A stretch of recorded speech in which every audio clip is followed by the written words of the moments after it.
Thank you for holding. What's your policy number? But when you have coverage from AAA, you've got insurance with 3 A's. And that sounds like this. Thank you for calling AAA. Is everyone okay? So does your insurance sound like insurance? Or does it sound like insurance with AAA, a brand that's been helping members for over 100 years? Visit AAA.com/insurance for a free quote on auto and home coverage.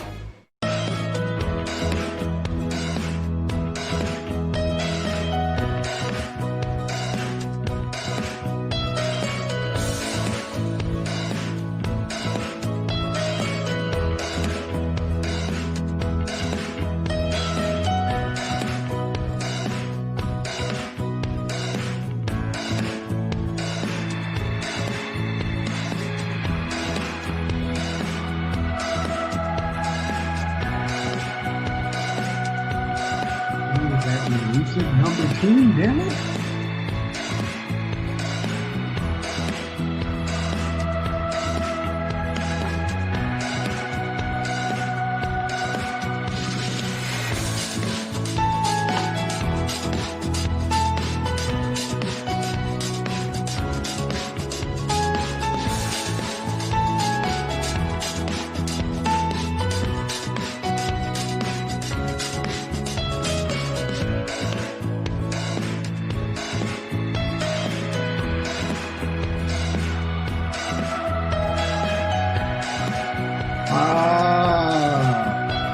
That's it.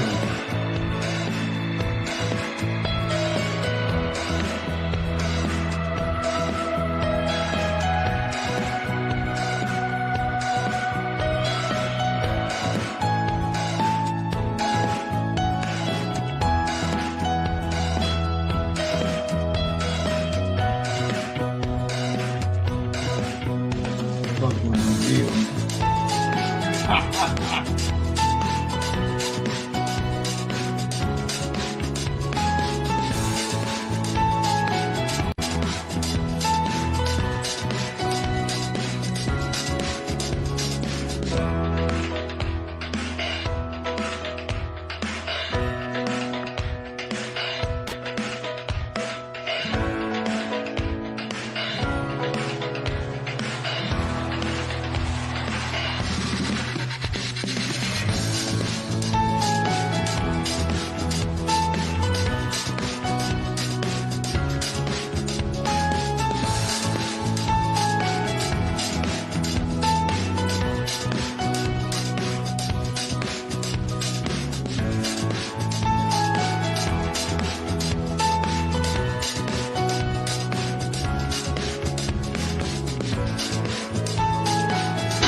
Yeah.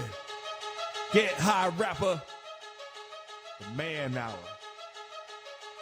You already know. It's live. It's raw. It's going down. Like this. I'm going around and letting everybody know that they welcome to the show. It's the latest thing you ever seen, you already know. Let me introduce you to your host of the hour. It be Mike and Mike. Yeah, it's the man hour. Got the hottest plays, all the breaking news. Every rumor, every trade, every breaking bruise. Tighten up the screws. Yeah, it's going down. Have you saying what the fuck and never watered down. It's going down. I'll be rolling up. And if you buy it or you sell it, then you made the cut. Watch me flip it back. I can double up. I got sriracha for that ass, I'ma burn it up. Gotta check the rules and know that it be fair and foul. Rap blow the whistle, coach throw the towel. We can do this on the field or outside the lines. It's the man hour though, now we going live. And what is up, guys? Michael Buckhouse here with my man, Michael Blah, here on the Mike and Mike Man Hour. Before we get too far carried away into the show, guys, be sure to like, comment, and subscribe to the Mike and Mike Man Hour Facebook page and YouTube page as well. We are also giving away a $100 Amazon gift card once we hit that 500 like mark. All you gotta do is like our Facebook page, share this live feed a couple times if you like, and join one of our attached talk groups. But as always, I got my man over here, Mike LeBlanc. Mike, what is up, brother? What's going on, my man? Oh, What is going on? Man, it is one of those beautiful days where, when shit hits the fan, you just like watch it go. You're like, oh, that's cool. And then you realize you're covered in shit and you got to clean up all the mess. Yeah. Yeah. That kind of just happened to me today, like at work. And, I just saw stuff that was happening. And, long story short, people fucked up. Like, that's basically what it comes down to. People messed up. And I tried to clean the shit up the best I could. I had enough. I went to my boss. I'm like, hey, what's up with this? And I just saw shit start piling up. I'm like, well, this is going to be a great show. And then I sent you a message. I'm like, hey, look what just look what just happened. You didn't just send me a message. What the fuck is this shit show I walked into this morning? Oh man, it was absolutely horrible. And then shit finally got so piled up that on our team we have 50 to 60 people if you count like the VPs and CIOs and stuff. Half of them quit. So August 1st is their last day. So was it Friday is their last days? You messaged me. You're like, so I just got off of a video call with my boss. Told him I'm pretty much fucking out of here. Fuck this shit. And then 5 minutes later, oh, he just told me we just got an email. It's his last day. And then all of a sudden, he sends me another message. Well, fuck, half the fucking company just fucking quit today. Yeah, man. It was just as long as our as soon as our administrator quit or put it his 2 hour notice, right? And then the VPs put in his notice, and then the CIO, and then the whole upper management team's like, you know what? Fuck you guys. I was like, what? Okay, so I'm out. Okay, so does that make me the CIO now? I mean, out of process of elimination. I guess so. Congratulations on the promotion. Hey, what's up? But have you ever seen the cartoon, or I guess it's kind of a sitcom cartoon, King of the Hill? Yeah, dude, that's my shit. When Hank Hill and I don't know the other guys' names, but they're sitting on the side and and they're drinking beer, sipping beer, and they're like, yep, yep. Mike, I had one of those King of the Hill moments today when I was working in my yard after football practice. So I'm out mowing the grass, and we're getting our house ready to sell and stuff. So I'm gonna be painting the barn and doing some mulching and just make the yard look pretty and I have two older neighbors. I say they're 60 and 65, and they walk over there and they're like, "Grass looks pretty good there, son." And I was like, "Yep." Sipping on my beer.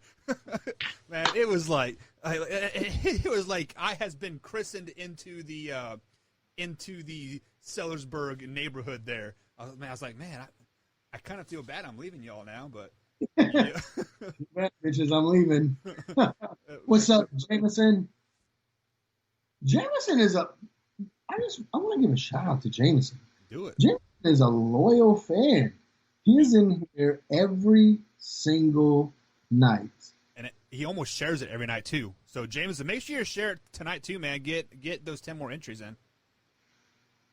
I think Jameson he wants that Amazon gift card. Yeah, who doesn't? $100 Amazon gift card.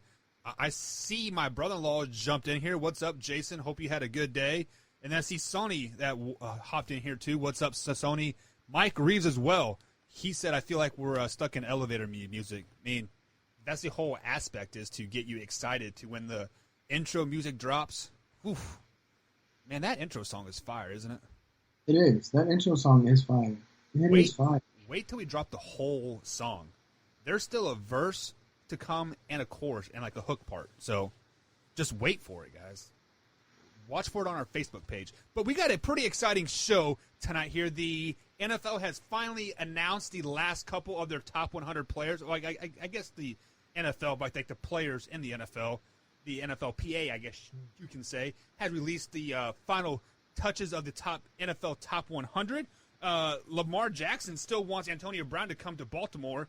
Damian Williams opts out of the season, and Joe Kelly gets suspended for 8 games. Guys, we have a big show lined up for you, but we are going to take a quick little break. On the other side of the break, the top 100. I cannot wait. By no Bucks over there saying "fuck you, Mike." Fuck you, Mike. I cannot wait until after the break. Jameson says maybe we should have a 3-person show. Well, Jameson, you upped your game, man. We might bring you on. But guys, we're going to take a quick little break, and we'll be right back. Mike, you want rock or hip hop? Hit me with some rock. I think that's rock. Yeah.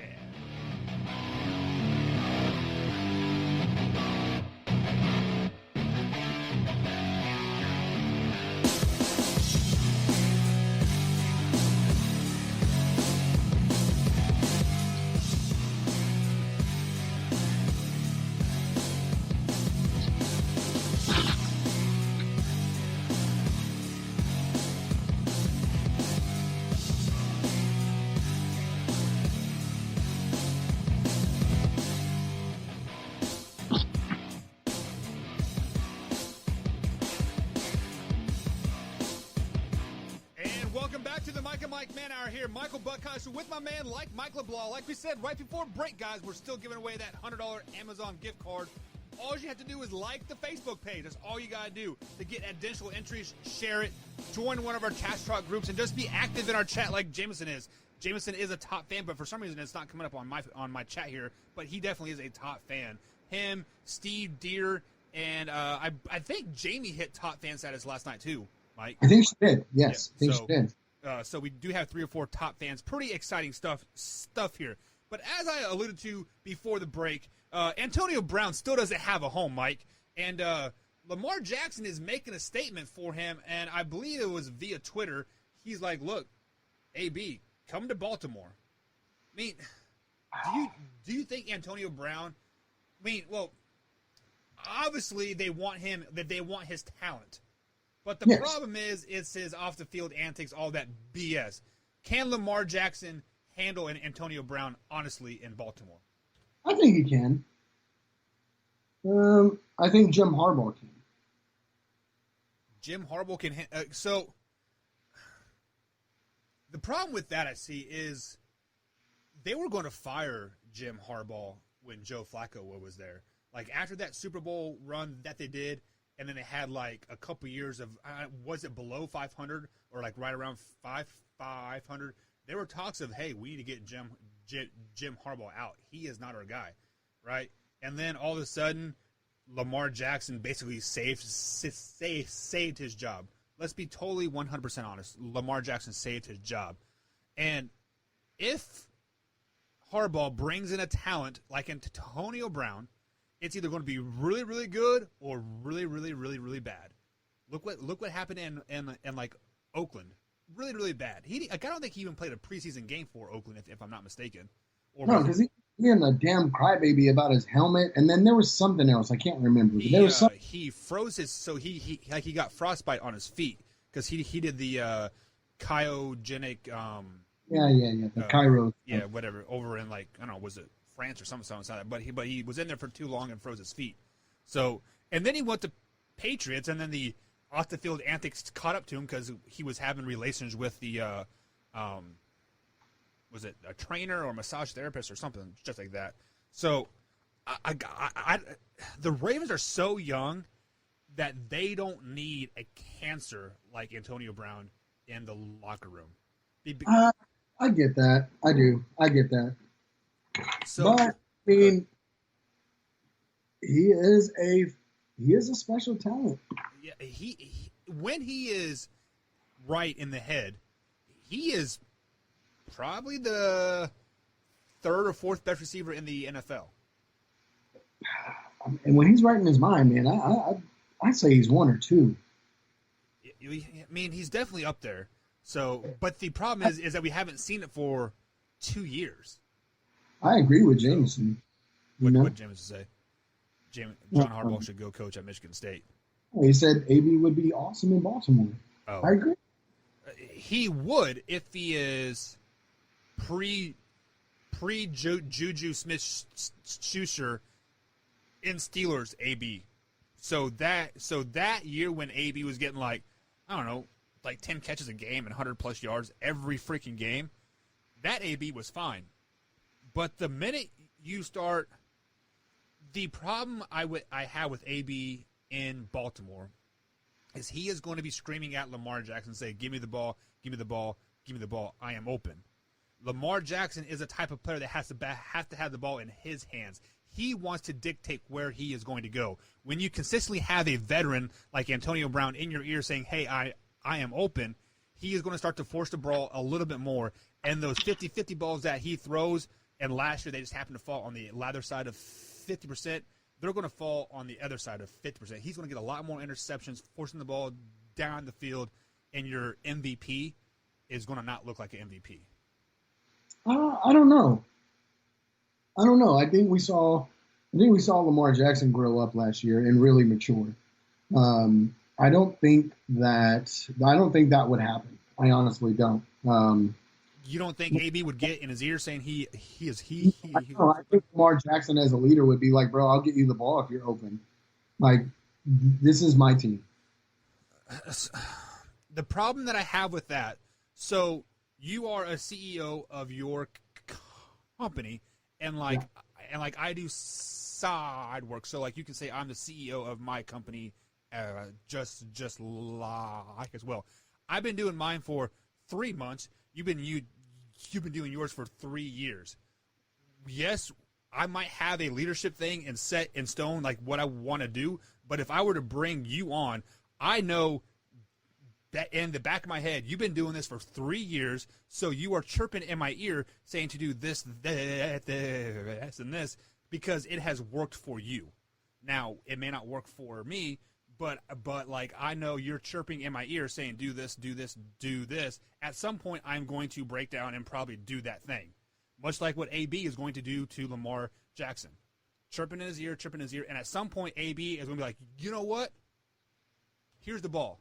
Interception. All of a sudden, the Ravens are on a 3-game losing streak, losing to the Bengals, Steelers, and Browns. Yeah, I mean, I don't think that. I honestly don't think that would happen. I mean, Mark Ingram and Lamar Jackson are pretty much the leaders of that team. And I think, Mark Ingram now is a veteran in the league, right? Mark Ingram's been around for a little bit. And I think Lamar Jackson kind of leans on Mark Ingram for that veteran leadership. And, like I said, we saw Lamar Jackson grow up last year. So AB coming there, I don't think would be a cancer in the locker room. I mean, he wasn't a cancer in the locker room in New England. Tom Brady had him. He was also only there for a week. This is true. Or was it 2 weeks? Like I can't remember how long he was there. But so in the chat, Jameson says, "A on point. AB and Baltimore will put them in the Super Bowl." Does AB put them in? No, because Lamar Jackson still hasn't proven he can win in January. And does AB have a Super Bowl ring with the Steelers? I don't think he does. Does he? No.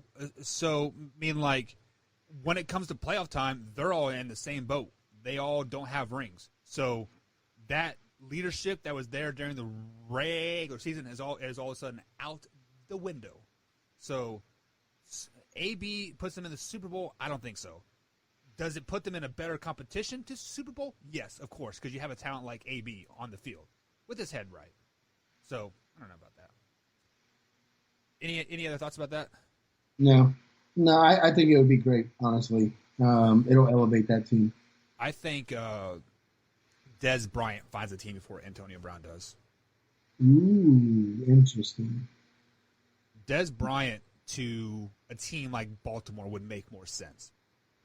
Yes, he doesn't have the playoff experience either, but he does have the humbling of getting cut by the Dallas Cowboys, being their number one receiver. He was cut and then picked up by the Saints, and he played maybe a quarter or two, tore his Achilles. So he's been out for 2.5 years, if I'm not mistaken. So he has that humbleness, but eagerness and hunger to like play.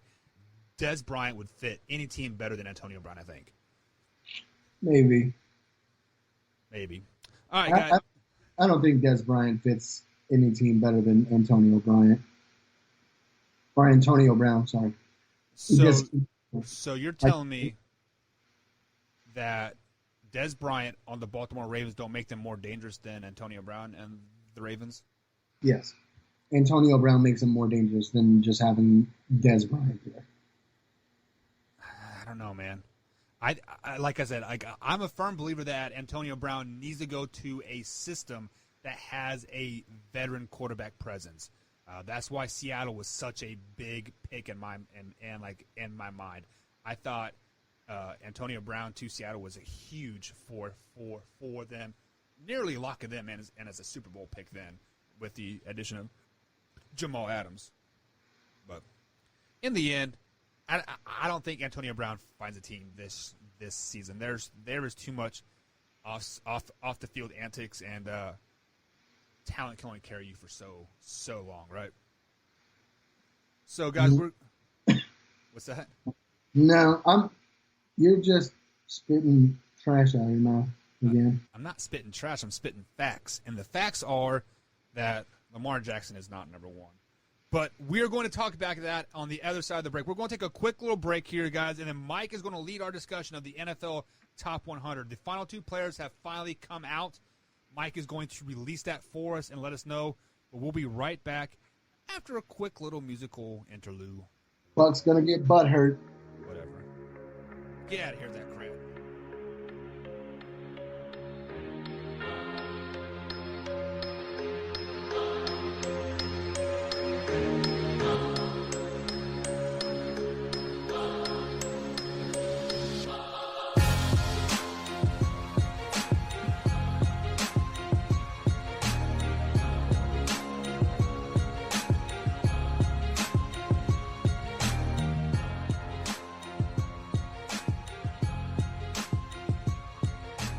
Alrighty, guys, welcome back to the Mike Man Hour. Michael Buttkosher here with Mike LeBlanc. And as always, guys, we're giving away that $100 Amazon gift card. All you got to do is like our Facebook page. If you have missed any portion of the show whatsoever, we're on noon East Coast time here on the RTF Sports Network.com. You can also find us on iTunes, Spotify, and iHeartRadio as well if you would like to download the podcast form of this. You can also find us on YouTube as well if you are into YouTubes as well. Mike and Mike Man Hour on YouTube. But Mike, NFL 100 has officially come out. Top 100 players going into the 2020 season, voted by the players, for the players. Floor's all yours. Yeah. You know who number one is, right? Russell Wilson. No, Lamar Jackson, number one. Shit. And guess who's number two? Would have to be Russell Wilson. Sir, that's two quarterbacks ahead of your Patty Mahomes. Voted by the players. By the players. These are not pundits. These are not anything else. These are the players that play inside the lines with these guys every Sunday. Yeah, these are also players that are friends with each other on social media too. So, oh, I knew you were gonna have some damn excuse. Why? Like, let's be honest. Like, if you were voted up for CEO of the year, and like Amazon CEO was up for CEO of the year, I'm going to vote for you because you're my boy. Oh, well, that's sweet. Yeah. Thanks. So people voted for Lamar Jackson because hey, he's their boy. Because they're his boy.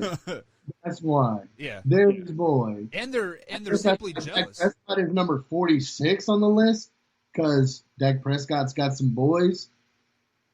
Yeah, I mean, he has 51 of them for sure, right? I don't know what those players were thinking voting Dak Prescott to the number 46. So just looking at this list here, it has finally updated like on my side. Carson Wentz is not even on the list. Carson Wentz doesn't deserve to be on that list. That's crazy to me. That's crazy to me. I mean, if we were talking to Brandon Coombs, he thinks Jameis Winston is a top 10 quarterback. So, I mean, that would automatically knock Carson Wentz out of the top 100. But looking at the top 100 list here, we have number 1, Lamar Jackson. Number 2, Russell Wilson. Number 3, Aaron Donald. This kind of is a head scratcher to me. I don't watch the Rams that much, But, yes, I know Aaron Donald is a game-changer type of player, but I thought last year he had a pretty down year from the previous year. I could be wrong because, like I said, I don't watch the Rams that closely, and especially I don't watch defensive linemen all that much either. So, but number 3 is Aaron Donald. Number 4 is the $500 million man himself, Patrick Mahomes, and part owner of Sporting KC and the Royals now. Number 5 is Michael Thomas. 6, Christian McCaffrey. 7, George Kittle. What? Number 9, DeAndre Hopkins. Sorry, number 8, DeAndre Hopkins. Number 9, Stephen Gilmore. And number 10, Derrick Henry. Out of those top 10 players, who doesn't deserve to be there? Derrick Henry. Yeah. That's an easy one. Derrick Henry, Stephon Gilmore. I don't think deserves to be in the top 10. Once again, I don't want the Patriots all that much to make that judgment, so it kind of sucks.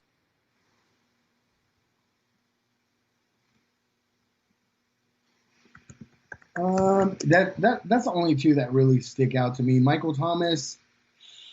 Yeah, I mean, he's a top receiver. He's a top receiver, top 10 player in the league. He's a top 10 player, paid player in the league, right? I don't know if he deserves to be in the top 10 above. Damn, my mind just went blank.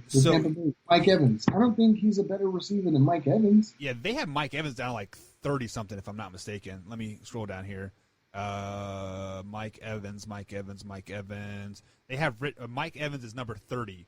So Richard Sherman and Jamal Adams are both ranked higher than him, and T.J. Watt. So the number 7 pick of George Kittle, Jameson's George Kittle, they're tied in for the San Francisco 49ers. He is not even the best tight end in the NFL. First of all, Travis Kelce is a better tight end than like he is, and they have Travis Kelce down at number 18. And then I think Gronk is probably a better tight end than Kittle as well.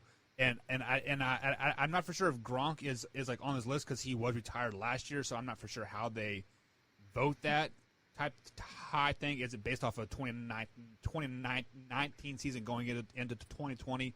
But I don't see Gronk's name on the list whatsoever.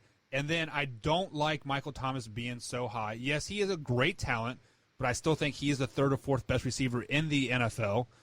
George Kittle is not a beast. The only thing he has going for him is his long hair, and he uses that, the commercial when they're like, yes, yes, yes, L'Oreal or whatever that is. So, yeah. So I do like DeAndre Hopkins up there. Lamar Jackson, Russell Wilson, Aaron Donald, Patrick Mahomes all deserve to be up there. At number 5, I would probably put DeAndre Hopkins, then Christian McCaffrey, Travis Kelce. You know what bothers me? You know what really, really bothers me? You know what grinds my gears? What grinds those gears? They have Zeke at, I think, like number 24. Yeah. They have Zeke at number 24. And they have Derrick Henry in the top 10. So, guys, let me tell you about Derrick Henry. He had a great second half of the season. He had a great, 4 games in the playoffs or 3 games in the playoffs. Awesome. What did he do the previous 7 weeks of the season? I'll give you a stat. I believe it was week 4 or week 5 versus the Denver Broncos. He rushed for 16 times for 28 yards versus the Denver Broncos. Mike, how many games did Denver Broncos win last year? 6? 5, 6? Yeah, 5 or 6. They were not very good. So Derrick Henry's first 7 games of the season, complete trash, much like Lamar Jackson's postseason, complete trash. So how can you put a guy that had a great second half of the season, a top 10 player going into 2020? Like, is this top 100 projections of like, hey, he would have a top 7 2020 season? I mean, like, I don't really know the ins and outs of his top 100s, but I mean, even then, I don't think he will finish in the top 8 in rushing this season. Yes, they have that quote formula of like how to win games in Tennessee, but You put 8 guys in the box and force Ryan Tannehill to throw the ball. Ryan Tannehill will throw more interceptions than completions, and Derrick Henry's going to rush for 28 yards again in like a game. Definitely not a number 7 receiver. He's not. Or, I'm sorry, a running back or top player. I mean, he's not better than Mark Ingram, Saquon Barkley. There's a lot of running backs that they kind of snub, in my opinion. Yeah. I mean, really, the running back position as a whole kind of got snubbed because I think they only have 3 in the top 100, if I'm not mistaken. Saquon Barkley's number 31. Here you go. Nick Chubb is 36. So and got Aaron Jones. So really, all your running backs around 30 to 40. Alvin Kamara 42. Mark Ingram 44. Man, I don't know, man. Oh. I mean, I guess this is fantasy, maybe. Shit. This list kind of bothers me a little bit. I do agree with the top 3. All right, let's go with the top 4. I do agree with the top 4. Number 1 being Lamar Jackson, number 2 being Russell Wilson, 3. Well, no, I don't even agree with Aaron Donald being the 3rd. I don't agree with that. I would put number 1. And if this was me, it would be number 1 Russell Wilson, number 2 Lamar Jackson, number 3 Patty Mahomes, number 4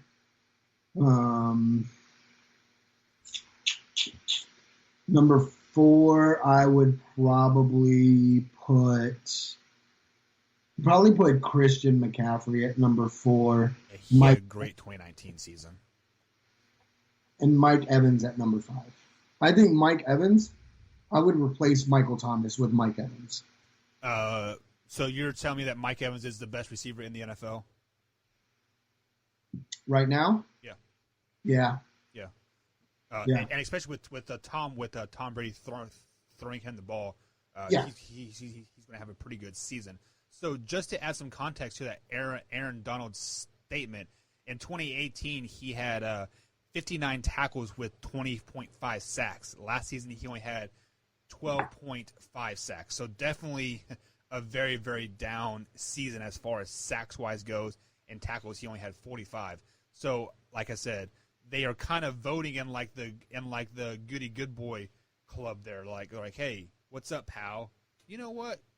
I like you. You're getting paid $100 million. Well, why not slide you up there in that top 5, right? I don't think.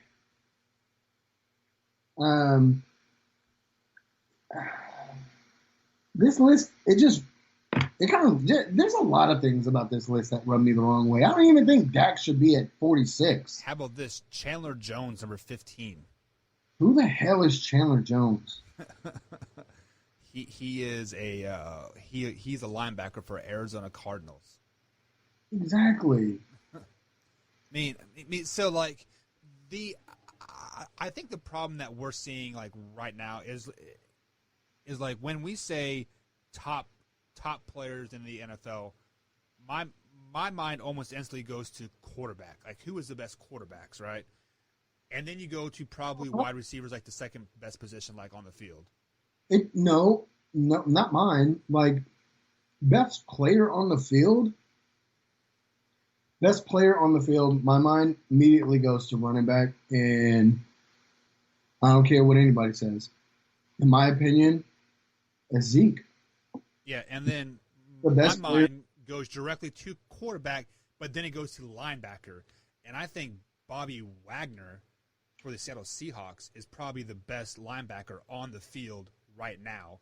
And I think they have him down number 13. So being the best linebacker, I mean, I feel that's kind of warrant of a top 10.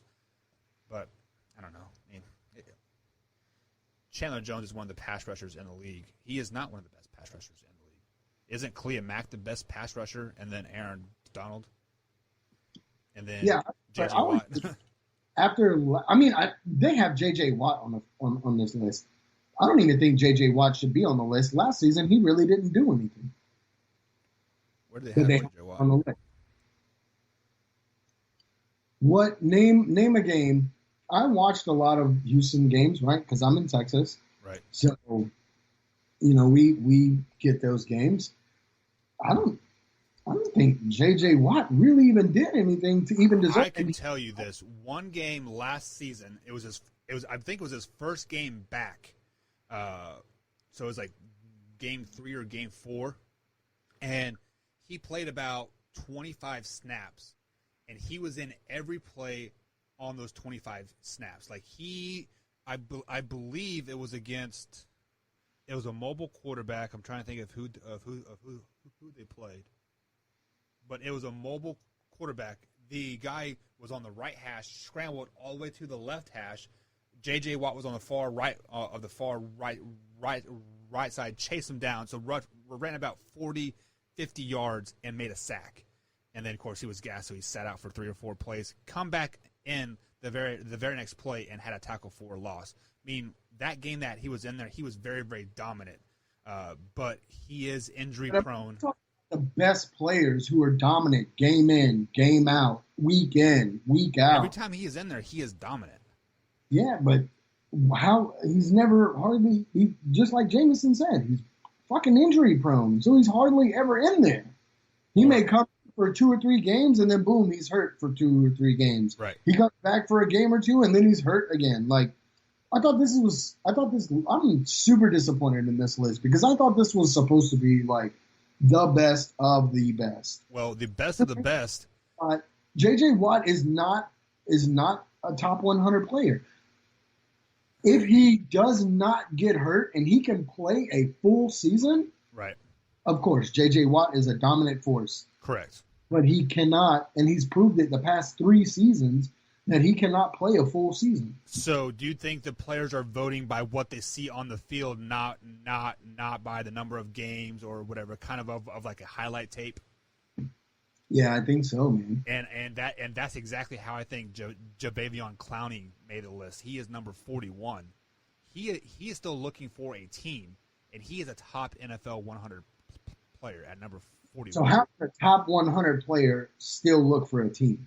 I mean, I saw some very half-ass effort from him from Seahawk land last year, and Dylan Moran is a huge Seahawk fans, and he can contest that. He hates Jadeveon Clowney. He was glad to see him gone. Also, Todd Gurley, number 51. Did he even have a successful season last year?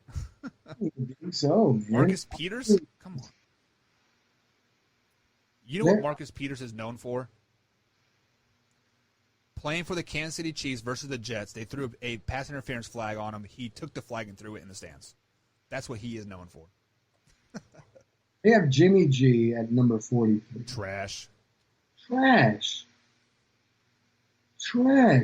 many 49ers players do they got on there? Alvin Kamara at number 42. So you're telling me that Derrick Henry was a better running back than Alvin Kamara all season long last year?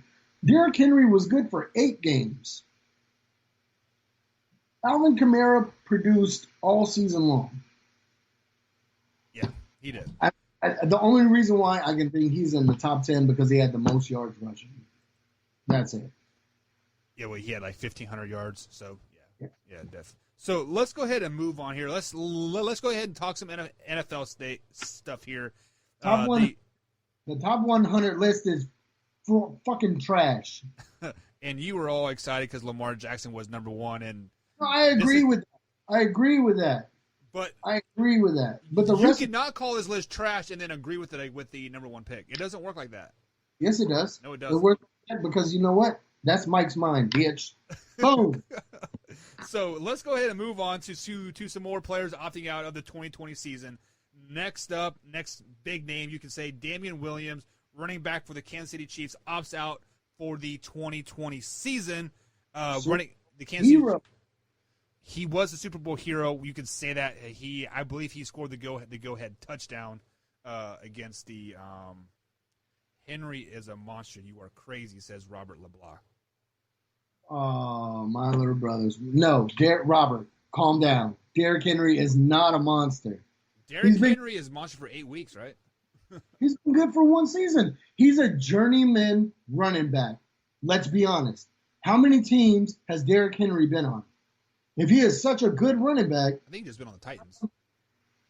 Derrick Henry? Yeah, No, Derrick Henry's been with like 3 or 4 teams. Isn't he like? This is only like his 4th or 5th year in the league, isn't it? No. Because I thought I was looking at his stats, and he was averaging right around 1,000 yards a season for the last 4 seasons with the Tennessee Titans. And I thought, he's not that old. Let's see. I know he was on the Patriots. He hasn't been. This is his 5th year. I'm thinking about somebody else. My bad. But I mean, You were probably thinking about LeGarrette Blount. Yeah. 2016, he had 490 yards. 17, 744. 2018, he had 1,000 yards. This year, he had 1,540 yards. I'm telling you right now, this man is not better than fucking Ezekiel Elliott, Saquon Barkley, Christian McCaffrey. He's not better than Nick Chubb. No, man. No. Yeah, and then Robert over here on the YouTube page says Derrick Henry has only been with the Titans, so how do you even know what you're talking about? No, So- I'm with Garrett Blunt. My bad. So, My bad. But This Derrick is live, raw, and uncut, so deal with it. No. Wrong. Derrick Henry has only played with the Titans. Yes, I told you that, Jameson. But we do have a little delay, I guess. But moving on. Well, like I said, guys, Damian Williams has opted out for the 2020 season for the COVID-19. He will get the $150,000 base pay. Kansas City Chiefs had a stable of running backs. I believe they had 4 on the roster. They had Williams, and then some other guy. I cannot think of his name right now off the top of my head. But they did draft Clyde Edwards as well. So I'm thinking that Damian Williams was probably not going to get a whole lot of playing time this season, and he knew that. So why not save his body? I don't know. I mean, he showed his ass in the Super Bowl For one game, just like Derrick Henry did for 8 games. Hey, but you know what? That was the game. He scored the go-ahead touchdown, and then he scored the last touchdown to really seal the victory. So 2 important touchdowns in that game for the Chiefs to win. So I see what you're saying here, but on the flip side of the coin, Damian Williams was kind of like a loose cannon almost. There were times when he would premature celebrate going into the end zone and get some personal fouls and whatnot and flags. So my phone is blowing up right now. Uh-oh. They are they're talking crap about you by not knowing that Derrick Henry only played for the Titans, man. No. I know. Hit me up on the old Twitter machines. I always do that with LeGarrette Blount and Derrick Henry. Always. Yeah. Just think about LeGarrette Blount was the puncher. Yeah. And Derrick Henry is getting punched. But like I said, Damian Williams was kind of a loose cannon, and I don't think Andy Reid really liked him that much, to be honest. So I believe Damian Williams is heading into his 3rd or 4th year, so he could definitely find it. The Chiefs have 6 running backs on the team, not counting him, so 7 counting him. So they have a stable of running backs. They'll be perfectly fine. Not too worried about that. Moving on over to the baseball side of things, we were talking about the Houston Astros cheating scandal back in 2017. The Dodgers and Astros played the other night. Joe Kelly, the closer for the LA Dodgers, struck out, I believe it was Carrera, struck him out and kind of did a little, I struck you out like you little bitch, right? And cleared the benches type of thing. And then Joe Kelly ultimately hit a batter the next inning on purpose. So he gets an 8-game suspension. Is this setting precedents that you cannot go after the Houston Astros hitters moving forward? Ooh, it might be, man. I mean, they say the 8-game suspension in this 60-something game season is the equivalent to a normal season of a 21 game suspension. which is a long time. That's a lot of games. Yeah. I've never heard someone being suspended for 21 games. I mean, I'm sure there may have been, but most of them are for steroid use that have been over that. yeah. But man, 6 games? I mean, I don't know, bro. Like it does kind of it does put like a damper on things, right? Yeah, it definitely makes the policing of baseball not being able to police itself like it did in the older times. I don't know. I mean, like, I personally like when like somebody hits a home run and they bat flip it, right? And then and then the pitcher gets butthurt about it and they hit like the next guy up. I mean, like, that's just the way it has always been. So I don't know. I mean, it is what it is. So some breaking news coming into the station here tonight, Mike. That's just the way it. Are you ready for this? The ACC sets a 11-game fall football schedule to include Notre Dame. The season will start this weekend of September 12th. So this is I believe this is the first schedule to come out, in this post-COVID type of time frame here. And they sent me like this big old sheet here, and it looks like the first set of games is going to be like Boston College versus Georgia Tech, Clemson versus Miami. So it looked like they're all conference games, including Notre Dame. Does this make you excited that we might have some college football happening? It does. It really does. I know the Big 12 is supposed to be voting by Friday. I believe the SEC too.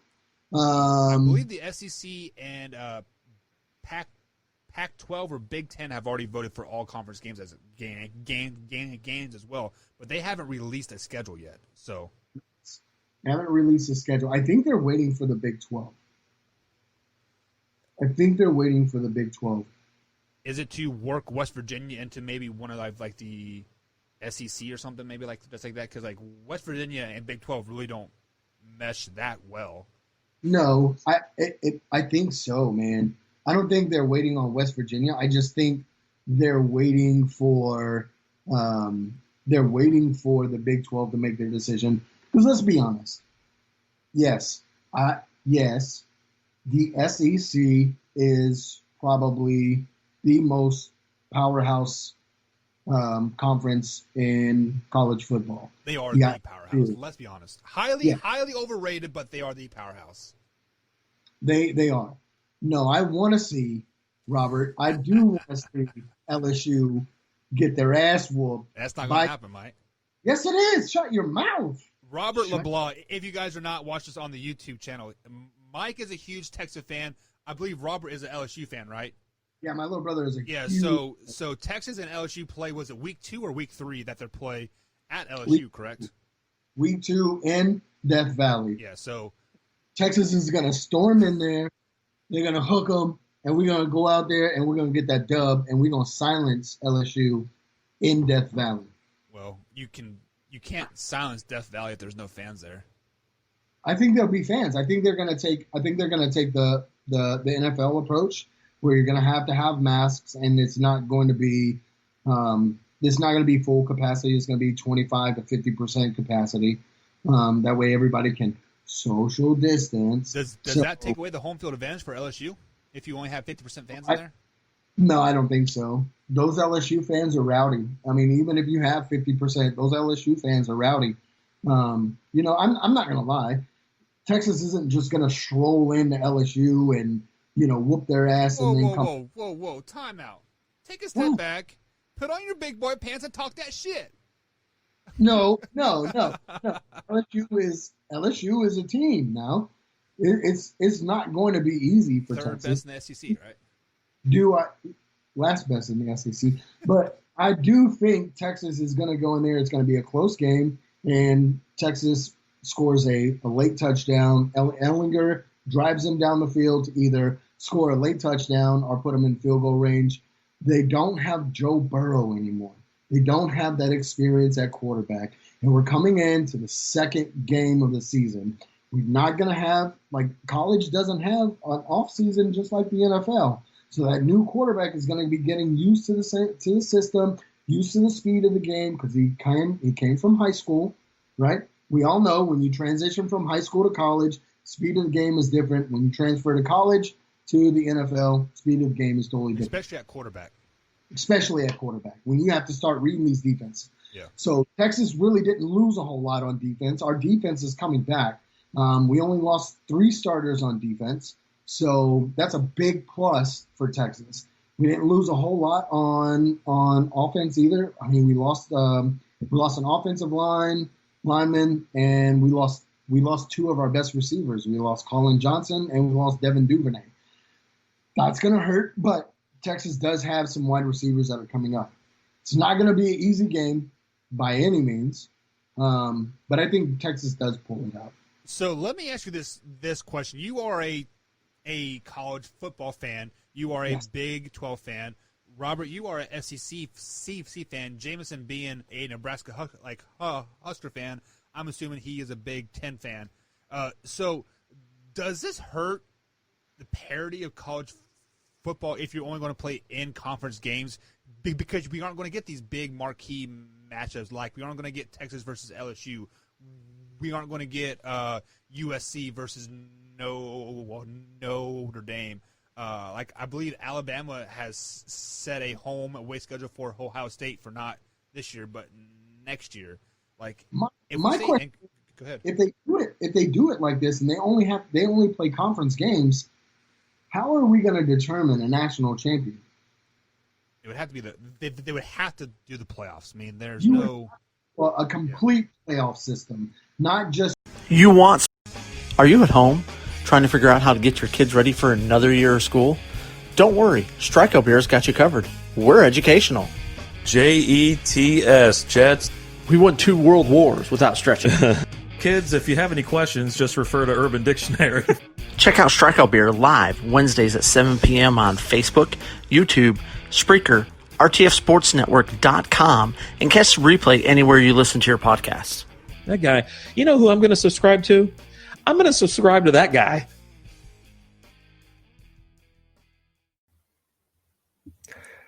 Are you sick of listening to podcasts where all you get is the same old guy whine and complain and talking about his fantasy team and his favorite team? Well, I got a solution for you.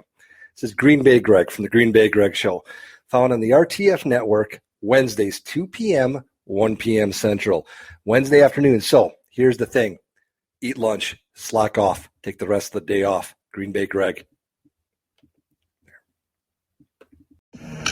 What's going on, Triple Shot Sports family? This is Brandon Combs, host of the best podcast on the planet. That's the Triple Shot Sports Podcast. Be sure to join myself and Soup Boss Chad Lounder live for 2 hours. Yes, I said 2 hours every Sunday, Tuesday, and Thursday at 8 p.m. Eastern and 7 p.m. Central on the RTF Sports Network Facebook page and YouTube. And if you miss any part of the show, you can hear us every Monday, Wednesday, and Friday on your drive home at 5 p.m. Eastern on RTFSportsNetwork.com. This is Jesse from the Infinity Sports Podcast. And this is Sully. Make sure to download the latest episode. You can find the Infinity Sports Podcast on iTunes, Spotify, Stitcher, pretty much anywhere podcasts exist. This is Wayne G., host of Infinity Sports, the best sports podcast in the country. Catch us on the RTF Sports Network Tuesdays and Thursdays at 1 p.m. If you aren't already listening to us, it'd be a lot cooler if you did.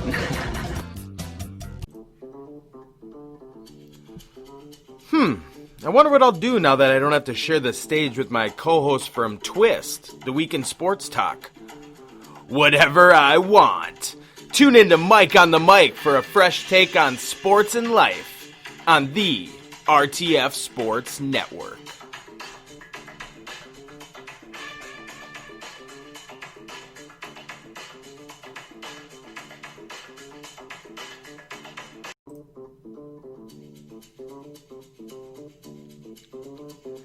Finally, I have my own show to speak my mind about sports, and not have those 2 idiot co-hosts from Twist cut me off all the time. Green Bay Greg is the show to hear on the one and only RTF Sports Network.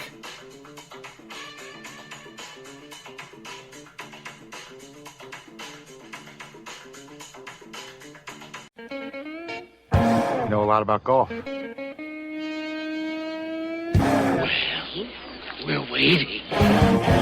Trust me, it's worth the wait. Those Weekend Golf Guys, every Monday night at 5 here on RTF Sports Network. Join me, John Ashton, and my co-host, Jeff Smith, Golf Digest's #1 golf instructor in Indiana. You'll learn how to play better, you'll learn how to lower your scores, and you'll learn how to laugh for a full hour. Every Monday night at 5, Those Weekend Golf Guys, here on RTF Sports Network. You want sports talk? We got your sports talk. I like soccer. You ready for your Cody Bellinger fun fact of the week? Connor Cook can sling it. We're Strikeout Beer, and no one takes sports more seriously than us.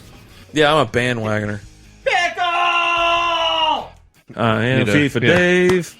Check out Strikeout Beer live Wednesdays at 7 p.m. on Facebook, YouTube, Spreaker, RTFSportsNetwork.com, and catch the replay anywhere you listen to your podcasts.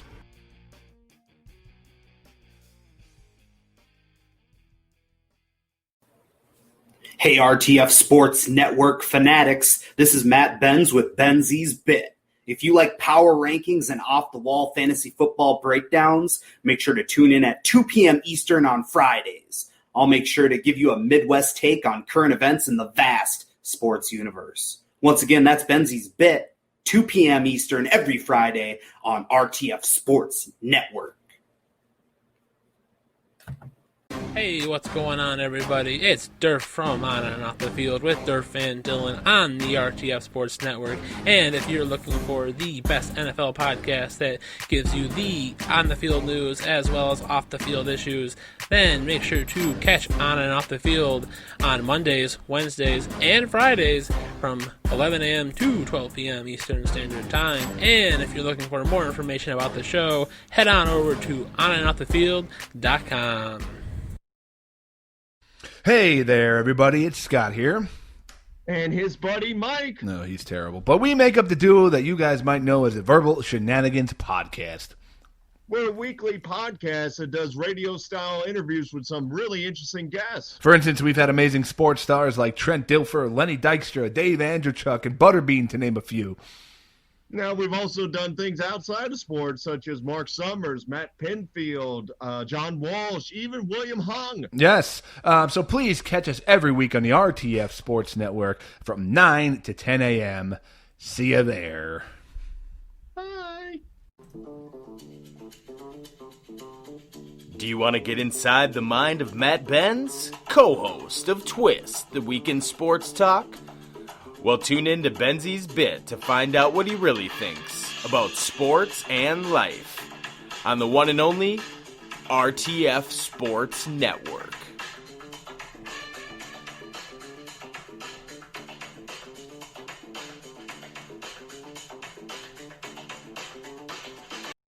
Are you at home trying to figure out how to get your kids ready for another year of school? Don't worry, Strikeout Beer's got you covered. We're educational. Hey, what's going on, everybody? It's Durf from On and Off the Field with Durf and Dylan on the RTF Sports Network. And if you're looking for the best NFL podcast that gives you the on-the-field news as well as off-the-field issues, then make sure to catch On and Off the Field on Mondays, Wednesdays, and Fridays from 11 a.m. to 12 p.m. Eastern Standard Time. And if you're looking for more information about the show, head on over to onandoffthefield.com. Are you at home trying to figure out how to get your kids ready for another year of school? Don't worry, Strikeout Beer's got you covered. We're educational. JETS, Jets. We won 2 world wars without stretching. Kids, if you have any questions, just refer to Urban Dictionary. Check out Strikeout Beer live Wednesdays at 7 p.m. on Facebook, YouTube, Spreaker, RTFSportsNetwork.com, and catch the replay anywhere you listen to your podcasts. That guy. You know who I'm going to subscribe to? I'm going to subscribe to that guy. In times of need, this is what most insurance sounds like. Thank you for holding. What's your policy number? But when you have coverage from AAA, you've got insurance with 3 A's, and that sounds like this. Thank you for calling AAA. Is everyone okay? This is the sound of the savings you get on insurance. But this is the sound of AAA savings when you include a membership with your coverage. Insurance with AAA? That's service worth singing about. Insurance. So does your insurance sound like insurance? Or does it sound like insurance with AAA? A brand that's been helping members for over 100 years. Visit AAA.com/insurance for a free quote and save up to 20% on auto and home. It's the Worldwide Sports Radio Network.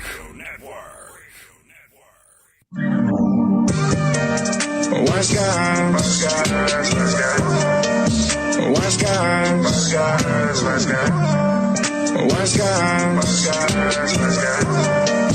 What's good? What's good? What's good? These guys know sports. Yeah. These guys know sports.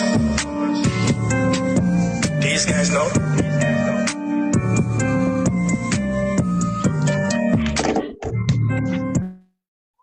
And welcome to Wise Guys. These guys know sports on this Monday, August the 3rd.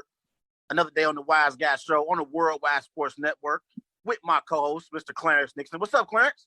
Hey, man. How you doing today, man? Happy Monday to you, Trey.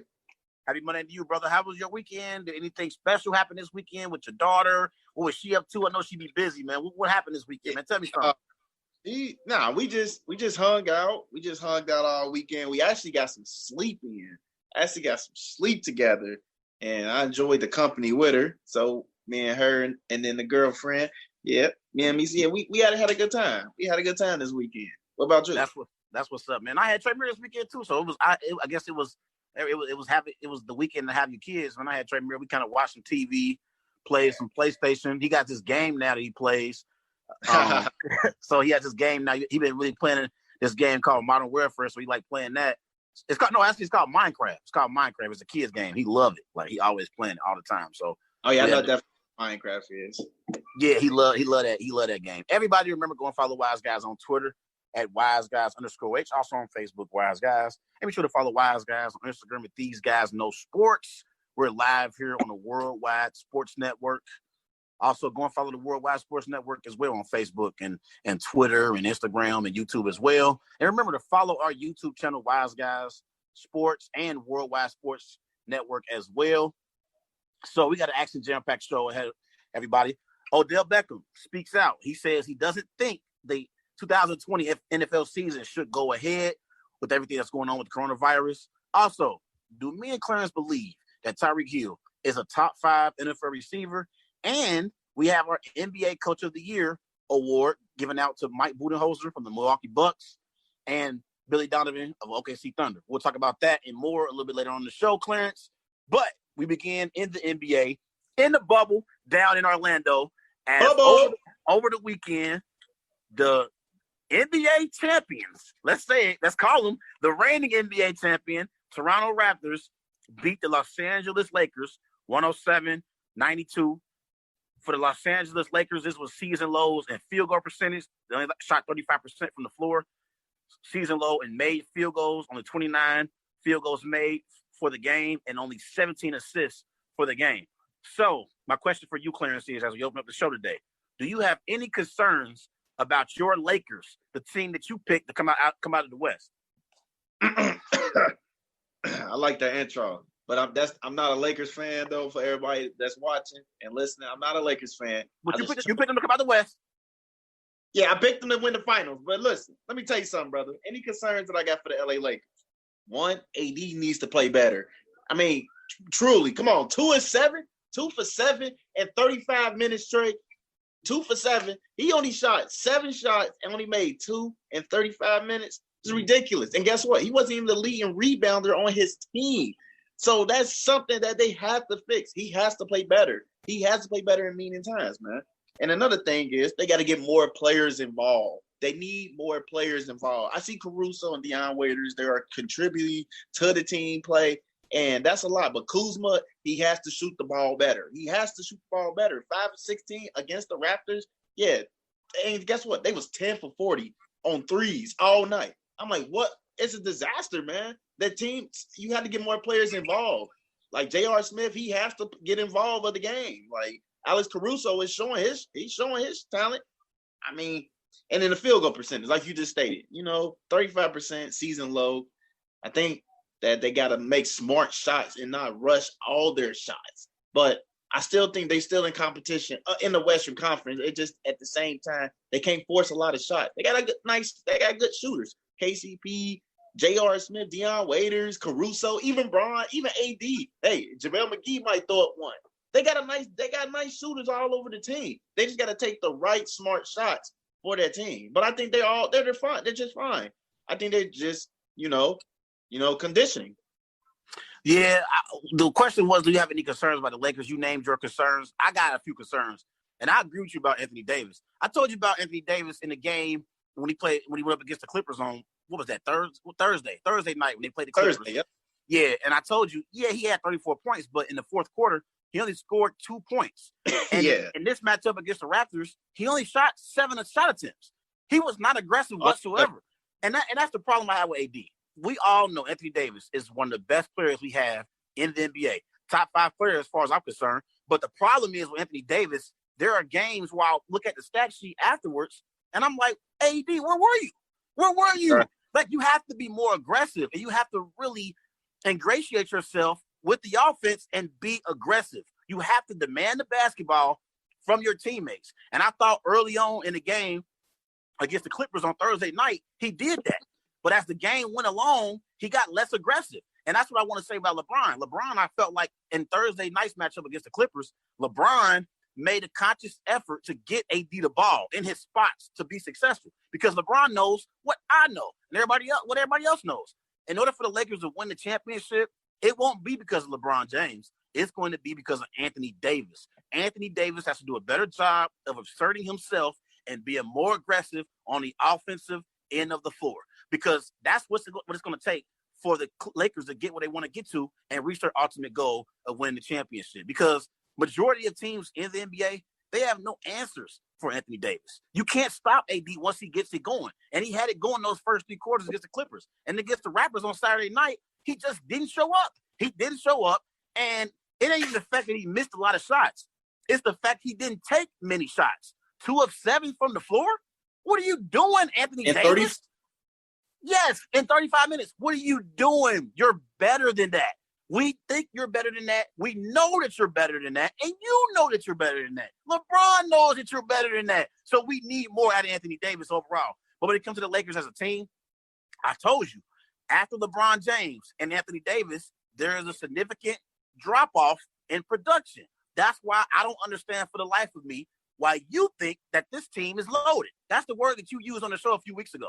You said this Lakers team is loaded. Instead of, I think the better word would have been that they have experience. Not loaded. They're not loaded at all. Like they're a top-heavy basketball team. They're very top-heavy. After LeBron and Anthony Davis, there is a major drop-off, and it showed itself in this matchup against the Raptors because LeBron and AD didn't really play very well. Therefore, the Raptors took advantage of it. But I did state that the Lakers team are loaded. They're loaded with experience and enough skilled players to get past in the playoffs, man. And before we talk about AD, I want to say this to all the Lakers fans out there. If you seriously think Anthony Davis is better than Giannis Antetokounmpo, you're ridiculous. Get drug tested. Okay, now we go move on now. Now, for AD, he has to play better, though, Trey, like you stated. LeBron James, we know what we're expecting from him. We need to know what we're expecting from AD. We know he's a scorer. He's a skilled player that can score everywhere on the court. We know that, but we need him to show up for these games. Like, the next outing, you got, the Rockets on, Thursday? They got the Jazz tonight. Yeah, they got the Jazz. See, right then and there. You need him for Rudy for Gobert, and them big boys right there. Like, that's going to be a tough one right there. But yeah, but I think the Jazz been struggling. The Jazz haven't really played well since they've been in the bubble. I don't know if you've been noticing, but they ain't really played well so far. I think their problem is they're not playing enough defense, or they're not getting more players involved though. Because it's like a Donovan Mitchell, and Rudy Gobert show down there. But that was gonna lead us to my next question to you though. Do you believe the Lakers are still favorite to go to the Western Conference Finals? No, because wait. Are the Lakers still your favorites to get? Oh yeah. I think the Lakers are the favorites to get to the Western Conference Finals. But let me say something. Because we're gonna talk about them here in a bit. Let me say this. If you're asking me, do I believe that the Lakers are they still the favorites to get to the Western Conference Finals?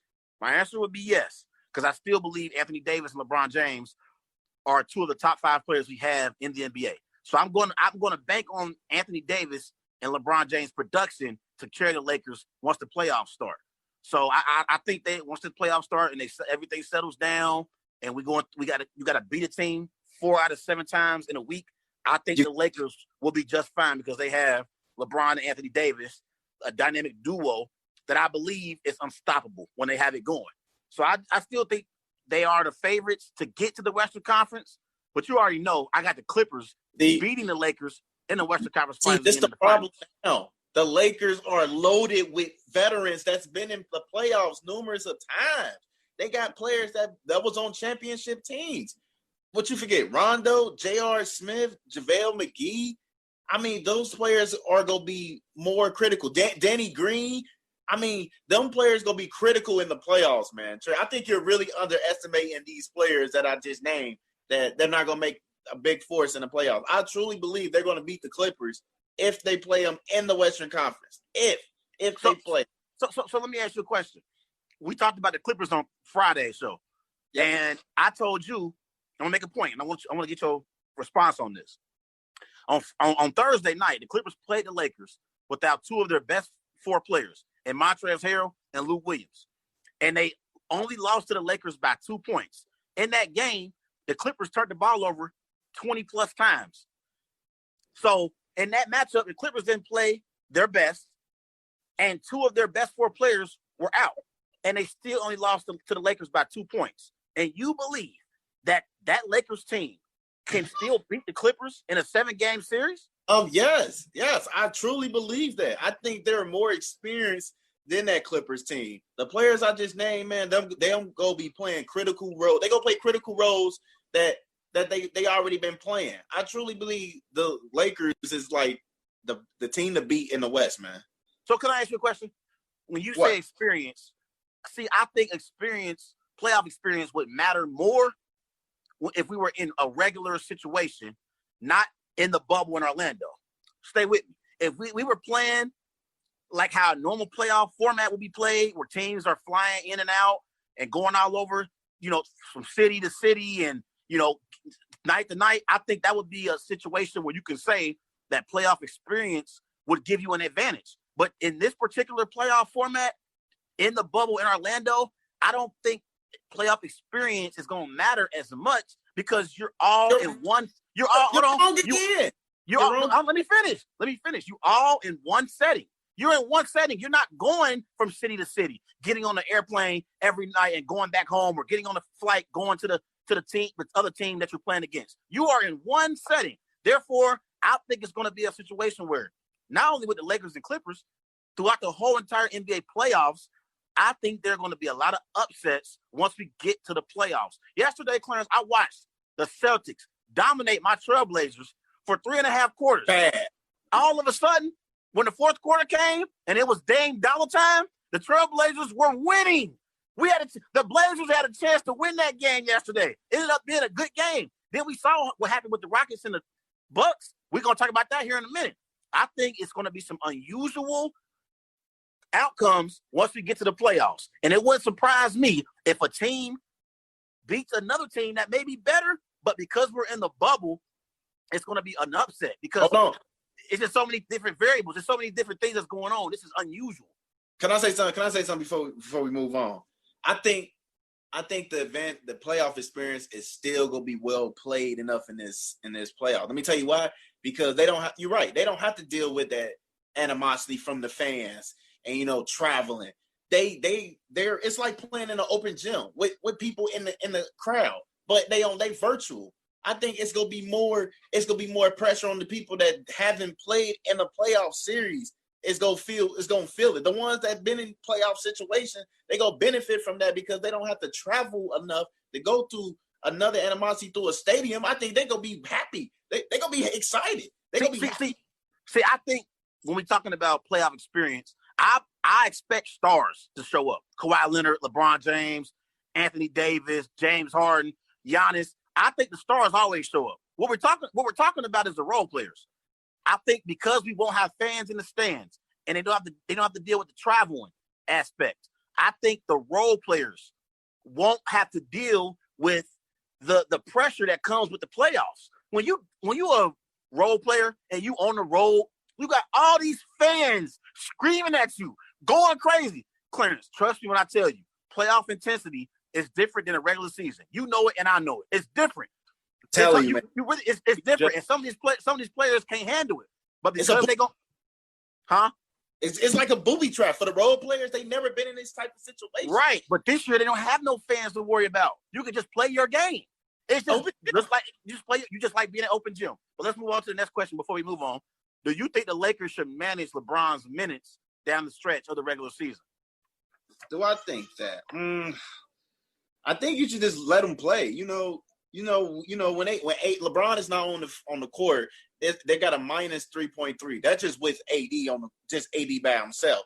And with LeBron on the team, they're a plus 9.5 right there. So LeBron benefit more than AD when he's on the court. And that's another thing they have to work on. Like they have to get comfortable with playing without LeBron on the court. I feel like AD has come one day to play with LeBron off the court. And that builds another scheme up. Once we got LeBron resting, now we got AD and got these young bucks. Now we about to just make something and we go game plan and we just go from there. I think they gotta build the trust of not having Bron on the court. So when he's not on the court, you get your results right there. You know what I'm saying? So you think they should manage LeBron's minutes? My answer, I don't know. No, because they don't have that trust with him off the court. No. I say they should manage LeBron's minutes down the stretch. Because I'm on both sides here. On one end, I say yes, manage his minutes because they had an opportunity to lock up the number 1 overall seed in the Western Conference if they would have beat the Raptors on Saturday night. They'll get another chance tonight against the Jazz. Once you lock up that number 1 spot in the Western Conference, I think the last 2 or 3 games, you should manage LeBron's minutes.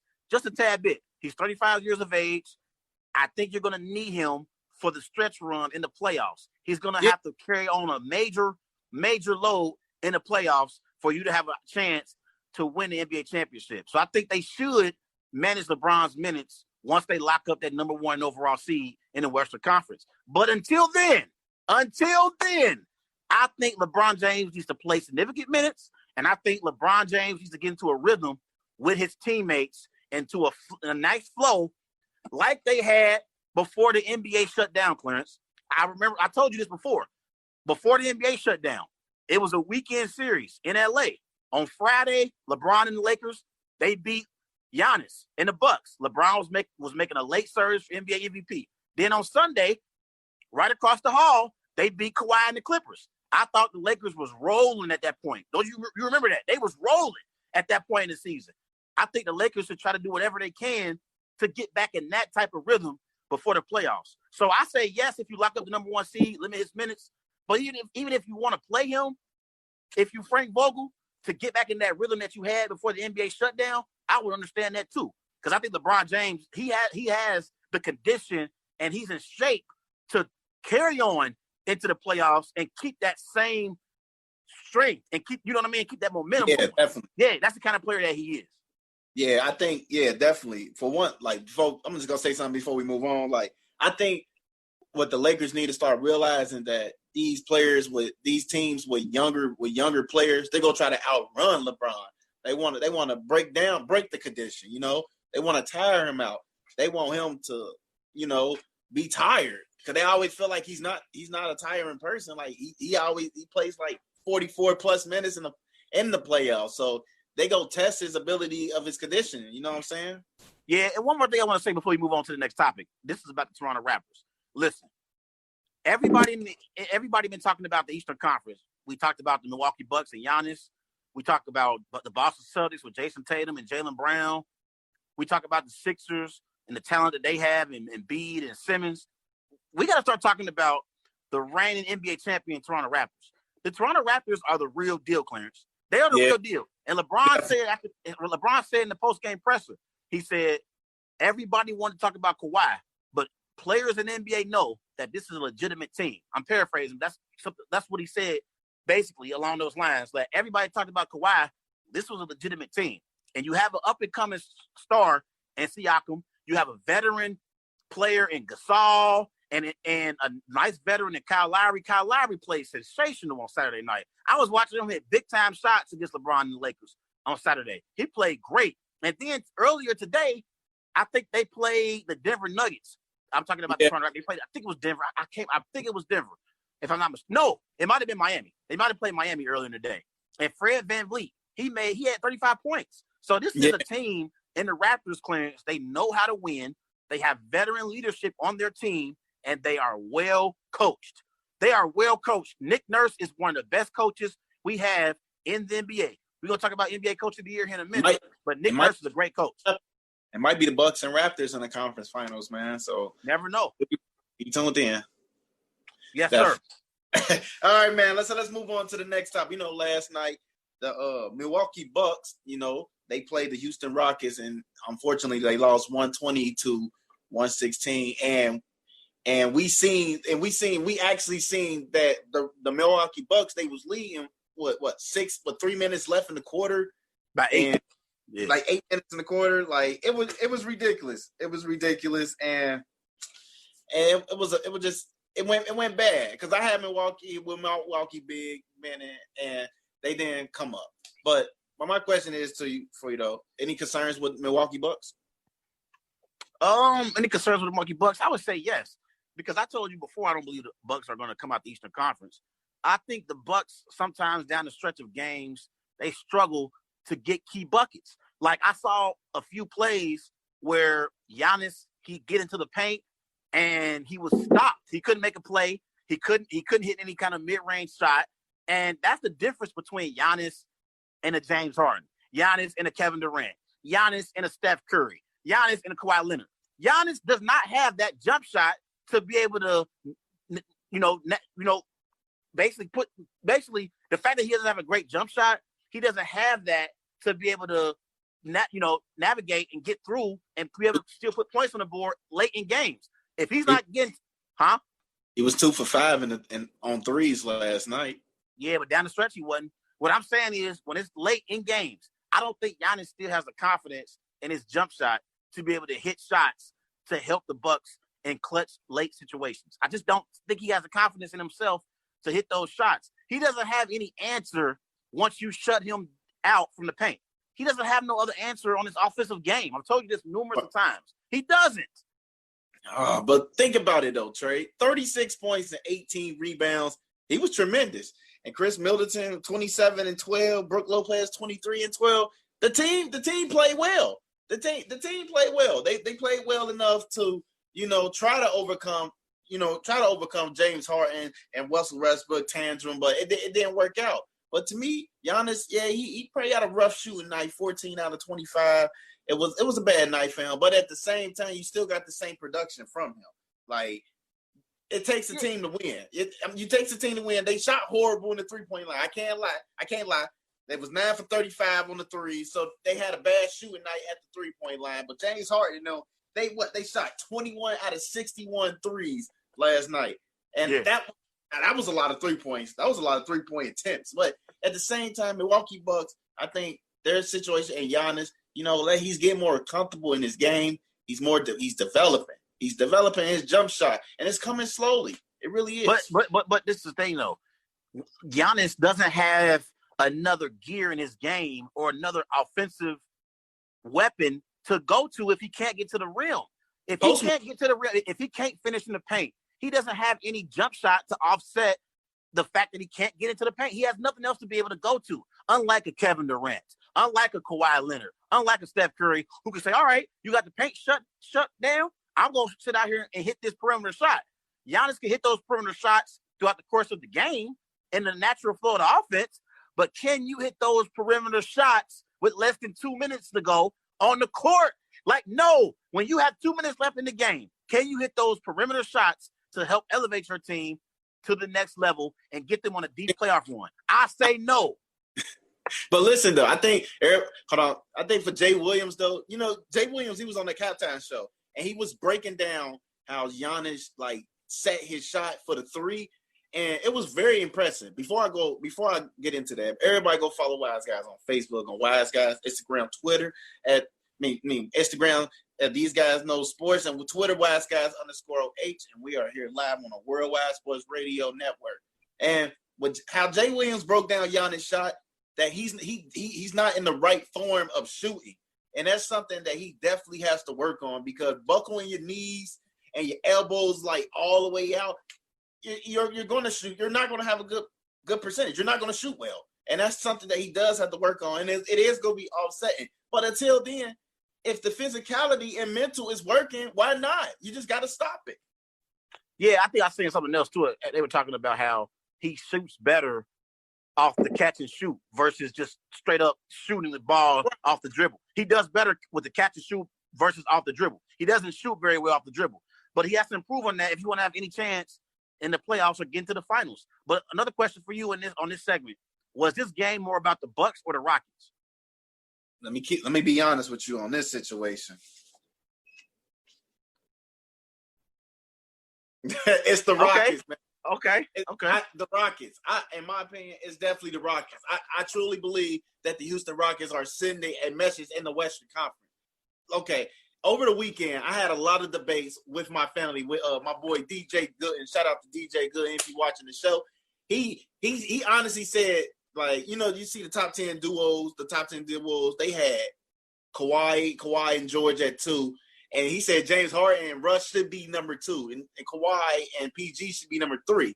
And I was telling him, nah, man, they got a better defense. But he was stating James Harden gives them 40 points, every time. But I said, nah, they got a nice defense, and they're very efficient on the defensive side, and they can shoot the ball and score. He was like, nah, man, he truly believed that the Houston Rockets can knock off the LA Clippers. And the LA Lakers. He think he can knock out. They can knock out both one of those teams.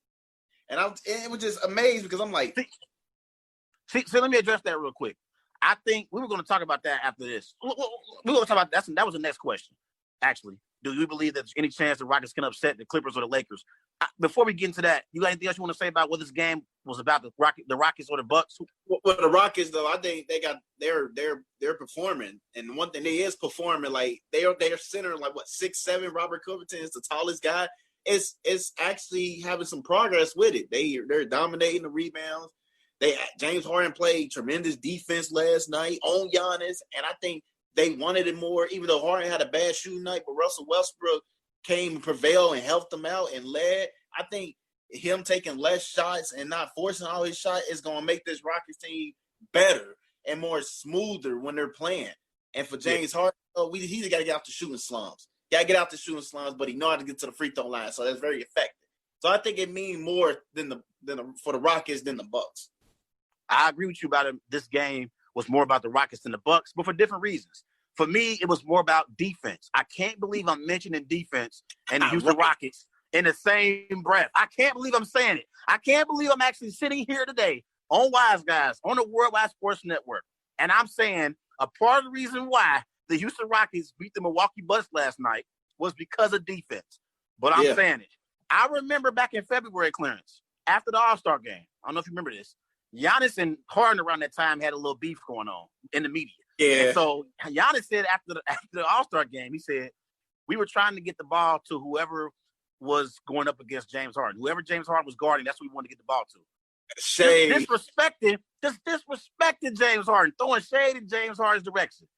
And last night, as I watched that game late, I saw James Harden make 2 defensive plays on Giannis when the game mattered the most. I saw it, Clarence, with my own eyes. Yeah. And believe me, I was shocked too. I saw with my own eyes. I said, what? I agree. He had 2 steals on Giannis and made 2 big-time defensive plays on Giannis late in that game that helped the Houston Rockets win the basketball game. So I want to give some credit to James Harden and his defense that helped the Houston Rockets win the game last night. Because there was one play in that game where Giannis had gotten to the paint and James Harden stripped him of the basketball, and it led to a Russell Westbrook layup on the other end for the Rockets. That's what the Rockets are going to have to do if they want to have any chance of upsetting the Lakers or the Clippers in the second round of the playoffs. They have to be able to get key defensive stops and finish in transition. Because once you're going up against these teams like the Lakers who have trees in that paint, you want to get some easy buckets in transition on a fast break. You see what I'm saying? That'll help you with and get more points up on the scoreboard. But overall, I was impressed with the Houston Rockets defense last night. See, I was having another conversation with my family member, my cousin Chris, man. Hey, shout out to you, Chris, baby, if you watching this, man, because I'm about to speak some stuff. He was stating that the Rockets are the best team in the bubble. He is stating that the Rockets is the best team in the bubble, and to me, I believe that they're like a dark horse team in the Western Conference. Like James Harden and Russell Westbrook tandem. That's very scary. And then simple fact, they have a lot of success as running that small ball. Some teams be fearing them. Like teams be fearing like Portland. Like Portland tomorrow, they probably about to feel that small ball. Even though they got the advantage of Toots, Jurkic, and Zach Collins and Hassan Whiteside, even Melo, they go feel like the small ball, like small ball situation. So I truly believe this Rockets team is like the dark horse, and they wanted it more, man. They just wanted it. So let me ask you a question. Who do you believe the Rockets have a better chance of beating in the playoffs, the Lakers or the Clippers? Clippers. Wow.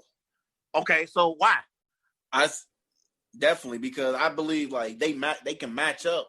They match up very well, like on both sides, like on the defensive side of the ball. Because like now we just seen James Harden had 2 clutch steals against the Greek freak Giannis. That he's getting like quick hands, and I think for like Russell Westbrook, like he can be a big threat to Patrick Beverly.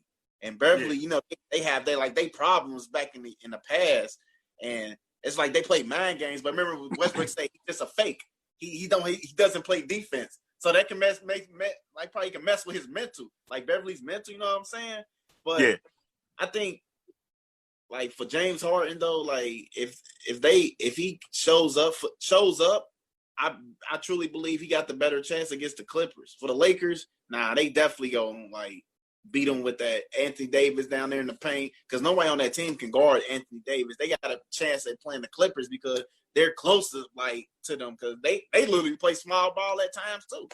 Yeah, but I disagree with you. I think they got a better chance against the Lakers and the Clippers because the Clippers, they have great perimeter defense and Patrick Beverly, Kawhi Leonard, Paul George, Morris, who got there on the perimeter from time to time.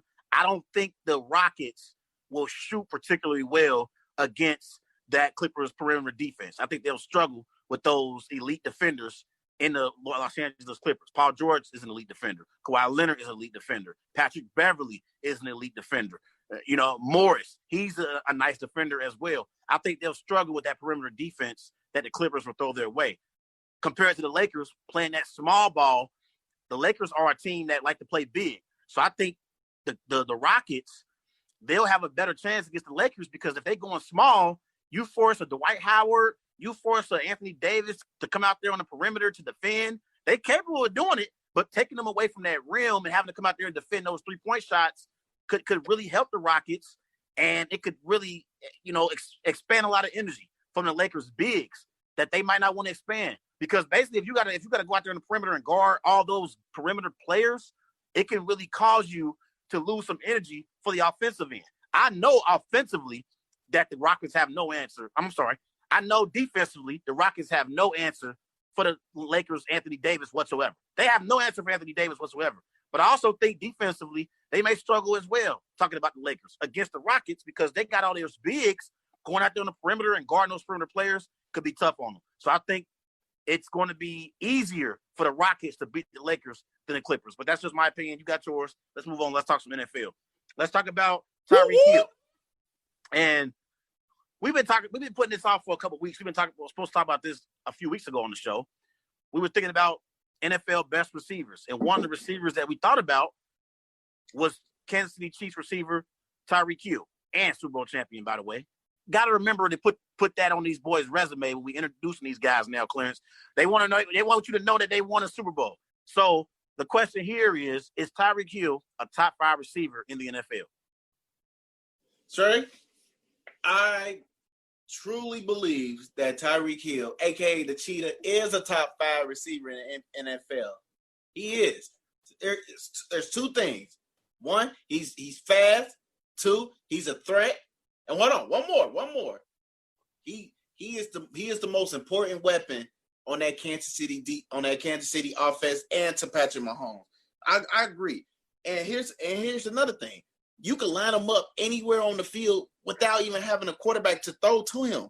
He's a threat. He's a threat in the punts and the kick returns. Hell, even at running back. I truly believe like he's a top 5 receiver and he doesn't get a lot of mention because people just think of him, oh, he's just a vertical threat. But this guy can really run routes, and you can line him up anywhere on the field. Even you don't even have to use a quarterback. You don't have to use a quarterback to throw to him.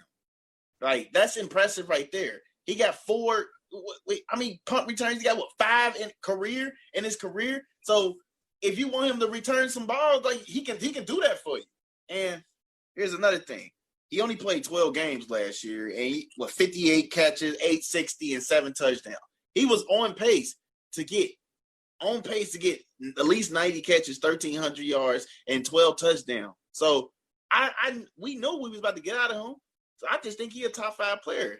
He's a top 5 receiver. But I'll give you my top 5 receiver list if you want me to, though. But I'm gonna let you. Hold on. Let me tell you answer the question. Is Tyreek Hill a top 5 receiver in the NFL? I say no. And I'm going to tell you my 4 receivers that I have over him.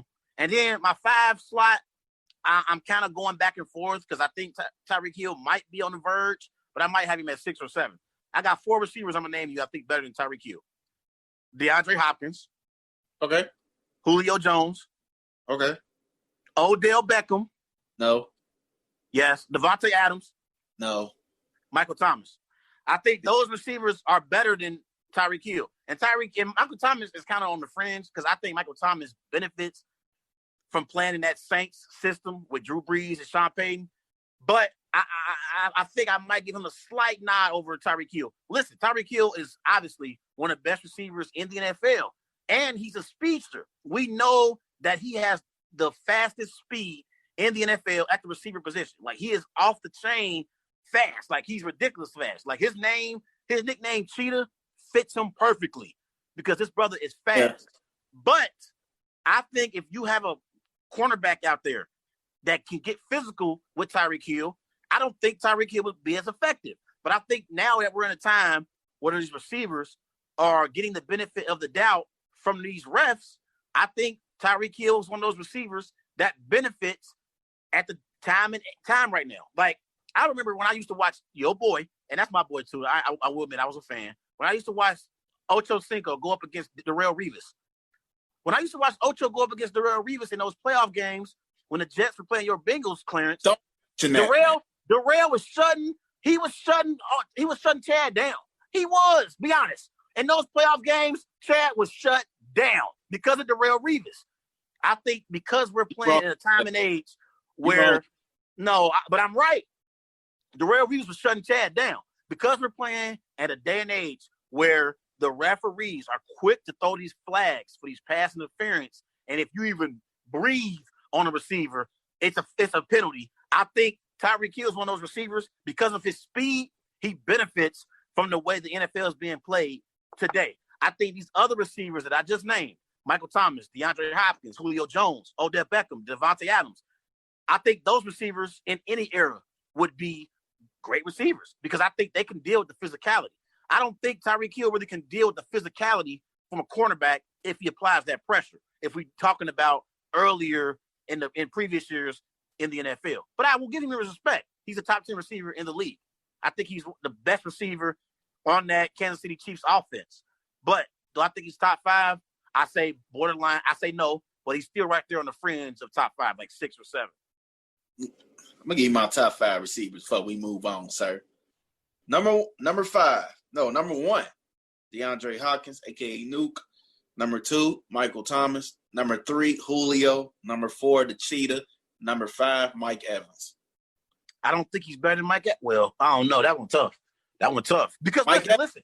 Until he had 1,000 yards, at least 1,000 yards. He's on pace to break AJ Green. You know, with AJ Green had 7 straight 1,000 yards, and Mike Evans, he's on like his 6-1.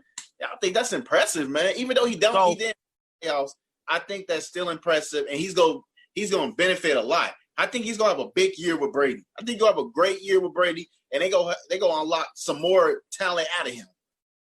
Well, why do you always try to disrespect Devontae Adams? I'm not disrespecting Devontae Adams. I think he is a top 10 receiver. I'm not disrespecting him. I'm really not. So you rather have the Cheetah over Devontae Adams if you need a touchdown? If you need a play in the red zone to be made, you rather have Tyreek Hill over Devontae Adams? I'm talking about making a red zone play. Yep, because guess what? I can line him up at running back, slot, outright, whatever. And I bet you I get a touchdown from him. But for Devontae Adams, the thing I like about him is his run after the catch. He's a great run after catch player. He really is. I can admit that. He really is. A great route runner. He's a great route runner. He is a great route runner, but for the physicality and beating people off the line and stuff, I'm not. That's what Devontae does best. Look, that's what Devontae does best. You got him on contested catches. Tyreek Hill has speed. That doesn't mean you better than another player that beating him off the line. Like Devontae Adams, he creates separation as soon as he gets off the line. Like, look, they both great. That's another topic for another day. But I like Odell. You don't even got Odell in your top 5, do you? Nah, man, he had a down year last year. I dare you disrespect the great Odell Beckham. Odell is better than Tyreek Hill.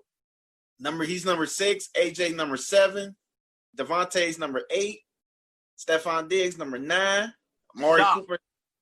Stop. Devontae better than AJ Green. Stop.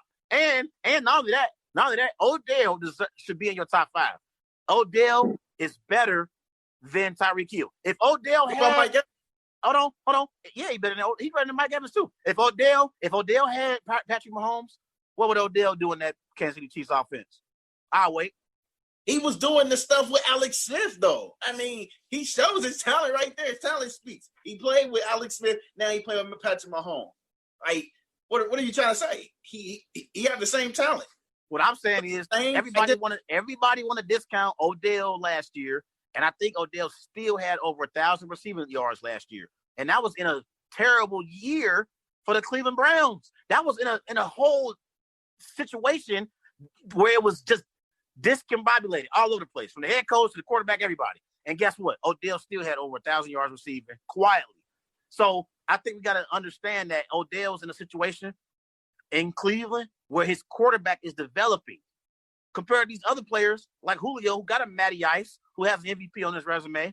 Patrick Mahomes has an MVP and a Super Bowl championship on his resume. That's what Tyreek Hill was working with in Kansas City. And then, these other players, Michael Thomas has a Hall of Fame quarterback in Drew Brees. Even my boy Devontae Adams. I love Devontae. He got a Hall of Fame quarterback throwing him the ball. So that's what I'm saying. Oh, these other receivers, they have people throwing them the ball who are Hall of Fame caliber quarterbacks and are proven. Odell doesn't have that luxury. He had Eli Manning, so we just not gonna forget about that. Stop. Move on to the next. We're not gonna forget about Eli. Don't bring no damn Eli. We're not gonna forget about Eli, man. That's a Hall of Fame quarterback right there. But that's saved for another topic, man. Hey, let's switch gears back to some NBA. As Bucks head coach Mike Budenholzer and Thunder head coach Billy Donovan were voted the National Basketball Coaches Association co-coaches of the year. So my question for you is, Clarence, did the NBA get this right? I was very shocked. I honestly was shocked that they gave it to 2 coaches and Billy Donovan. But I think they did get this right, though, because let's start off with Billy Donovan. When you look at him, though, he had Russell Wilson. Well, it started with Kevin Durant and Russell Westbrook. He had them together, and KD left. So he had Westbrook all alone, and he helped Westbrook develop to an all-around basketball player, like 3 straight Westbrook years. all alone. No, I mean, what, for 3 years? I mean, when Paul George came, excuse me, when Paul George came, that I'm talking about like the year before, like he came. You know what I'm saying? Okay, yeah. And Melo, like, you know what I'm saying? Like, he started developing into like being an all-around point guard, and Billy Donovan was there for the success. So I salute him to that. And when PG came along, him and Melo, I honestly thought like, yeah, they finna make some noise. Melo finna go big and stuff, but you know, they got put out in the first round against, you know, your favorite player, Donovan Mitchell, it seems like. So, yeah, but that's my guy. The point is, Billy Donovan was there to help for the success of those players, you know, and I think he's well deserving. And for Mike Budenholzer, you know, we seen his success. You know, he only missed the playoffs in 7 years. He only missed the playoffs one time. And you know, he was an assistant coach. He was assistant coach for the Spurs, won 4 titles for them. So he knows what has to feel to be on a championship contender team and to lead a team. And I think a 2 times coach, I think he well deserved, man. He's 327 wins and 232 losses. I think that's a good record on his resume, man. Yeah, I understand where you're coming from on that. I want to talk about Billy Donovan and what he's done for OKC this season.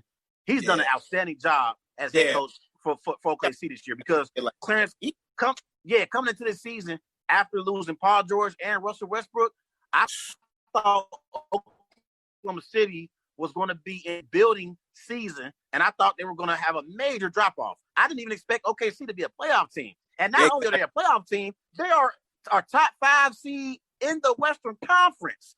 So Billy Donovan has done an outstanding job along with the assistance from Chris Paul. I think Chris Paul should get some MVP votes. I really do. Everybody talking about LeBron MVP? and Giannis. Yes, I think Chris Paul deserves a few. What Chris Paul is doing, look, Chris Paul has the Oklahoma City Thunder playing better basketball right now than what they were doing when they had Russ, Paul George, and Melo. Right now, Chris Paul has them at a higher seed in the Western Conference. Chris Paul is one of the most valuable players that we have in the NBA. We got to give Chris Paul some love, man. Can I say what if Paul George and Melo still stayed there, but they swap point guards with CP3 and Russell Westbrook? So Westbrook in Houston, CP3 OKC with PG and Melo. Do you believe they probably would have made a Western Conference trip? Just real quick. That's a good question, because we know Paul George and Melo, they're scorers. They can create off the dribble, and they can also score points for their particular team. You know, Chris Paul, he does an outstanding job of setting players up to be successful. Because since he's been without Chris Paul, what has Blake Griffin even done in his career? I like Blake Griffin. I think Blake Griffin got nice upside, but Blake Griffin hasn't done much in Detroit. He ain't done much. In Motown, he ain't done much at all. Making a lot of money.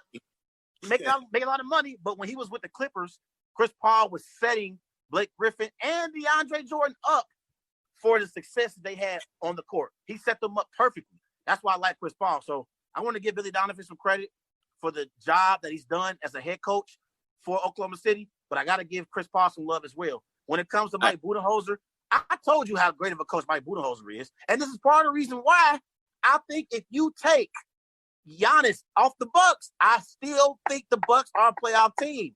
I think Mike Budenholzer, as a coach, is one of the top coaches we have in the NBA, and he knows how to get the most from his players. So I think Mike Budenholzer, even dating back to his days as head coach of the Atlanta Hawks, they were a playoff powerhouse every single year. They just couldn't beat LeBron James, but they always got into the playoffs and were a top 3 seed under the stewardship of Mike Budenholzer. So I like the fact that Budenholzer got some love as well. And let's not forget, Nick Nurse, he was 1 vote away from it being a 3-way tie for head coach of the year. So I just told you about how can't forget about that. Nick Nurse was 1 vote away from it being a 3-way tie for head coach of the year. And I just told you earlier how great of a job he's doing with this Toronto Raptors team, who don't have a superstar on their team. Siakam is coming, but he's not a superstar just yet, Clarence.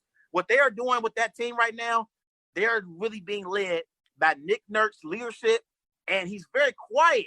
He's very methodical about how he goes about doing his job. I like Nick Nurse, but, you know, I don't mind him giving Mike Budenholzer and Billy Donovan the nod, but I want to give some honorable mentions to Nick Nurse and also Nate McMillan, head coach for the Pacers, because the Pacers, they had Oladipo all year long, and they still are in the playoffs right now in the Eastern Conference, and they'll be playing once the playoffs start in the bubble. They're a playoff team. So I like Nick McMillan as well. One more coach you can also mention too, though, Trey. I'll give big shout out to Rick Carlisle for the Dallas Mavericks. They back in the playoffs since 2011, man. It's been a long time they've been back in the playoffs, man. So I'm very proud that they made it to the playoffs because the Grizzlies lost yesterday. So I'm very excited for what this Dallas team can do. They got the highest rated offensive team in the NBA. So him and Luka and KP, man, I want to see what they're gonna be about in the playoffs. See, one thing about Rick Carlisle I want to give him credit on, he found out earlier this year that he had to keep the ball and give the ball to Luka. Like he said, like he found out, like sometimes in sports we overthink things.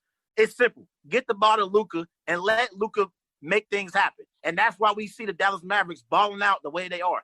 Did you watch that game Friday night when they played the Houston Rockets? It was a high-scoring affair.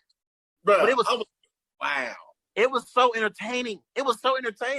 But they ended up losing that game. But overall, you're right. The fact that the Dallas Mavericks are in the playoffs and they about to make make some noise when they get the playoffs, we'll see what happens. But I agree with you about that. So honorable mentions go to Rick Carlisle of the Dallas Mavericks, Nate McMillan of the Indiana Pacers, Nick Nurse of the Toronto Raptors. But congratulations to Mike Budenholzer and head coach Billy Donovan for winning co-coach of the year. So let's move on. Let's talk some NFL for the last few minutes we got on the show. Odell Beckham came out and he said that he doesn't think the 2020 NFL season should go on because of the coronavirus pandemic. So do you agree with Odell that the NFL season should not go on as scheduled? And do you agree with him that the NFL owners, in so many words, are just selfish and only care about their money more so than the players' health and safety? I think for the NFL owners' point of view, if one person dropped, the next guy is up. And for the players' point of view, we're still humans to the end of the day, man. Our safety comes first before a game of football. So I get where Odell was coming from, because at the end of the day, people is dying from this COVID-19. People are getting sick. More people getting diagnosed with it. Not diagnosed. Yeah, but they've been getting positive updates on their testings. So it's very serious, though.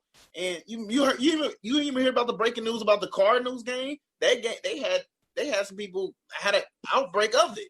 So I think from Odell's point of view, he wants the owners to take it more seriously than what they're doing right now, because I think that opt-out, like players opting out, the deadline is Wednesday. I think you might see a lot of players opt out tomorrow, even tonight. Hell, even that opt-out team might get loaded up for real, though. And by the way, I heard one of the McCourty twins, he went on record saying that he think it's crazy how the NFL, they moved the opt-out deadline up. They moved it up because I think they want to have it to where they know what players are going to be showing up for training camp, and they can just shut it down to where, hey, you had your chance to opt out. Now you have to play. But when it comes to Odell Beckham, you said you think that he has a point about the NFL owners want to take it more serious. I say to you and Odell, I don't think the NFL owners really give a damn. I'm just being honest. I know it's messed up to say, but we got to call a spade here. The NFL owners, they're not going to do anything that's going to compromise their quality of life. They want to be able to make money, Clarence. It's all about the dollar bill at the end of the day. And I think you and Odell Beckham need to understand that. We always try to make it seem like, hey, the NFL owners and people should care about the players' health and safety. Yes, that's the right thing to say. That's lip service. Do you really ultimately care about the players' health and safety?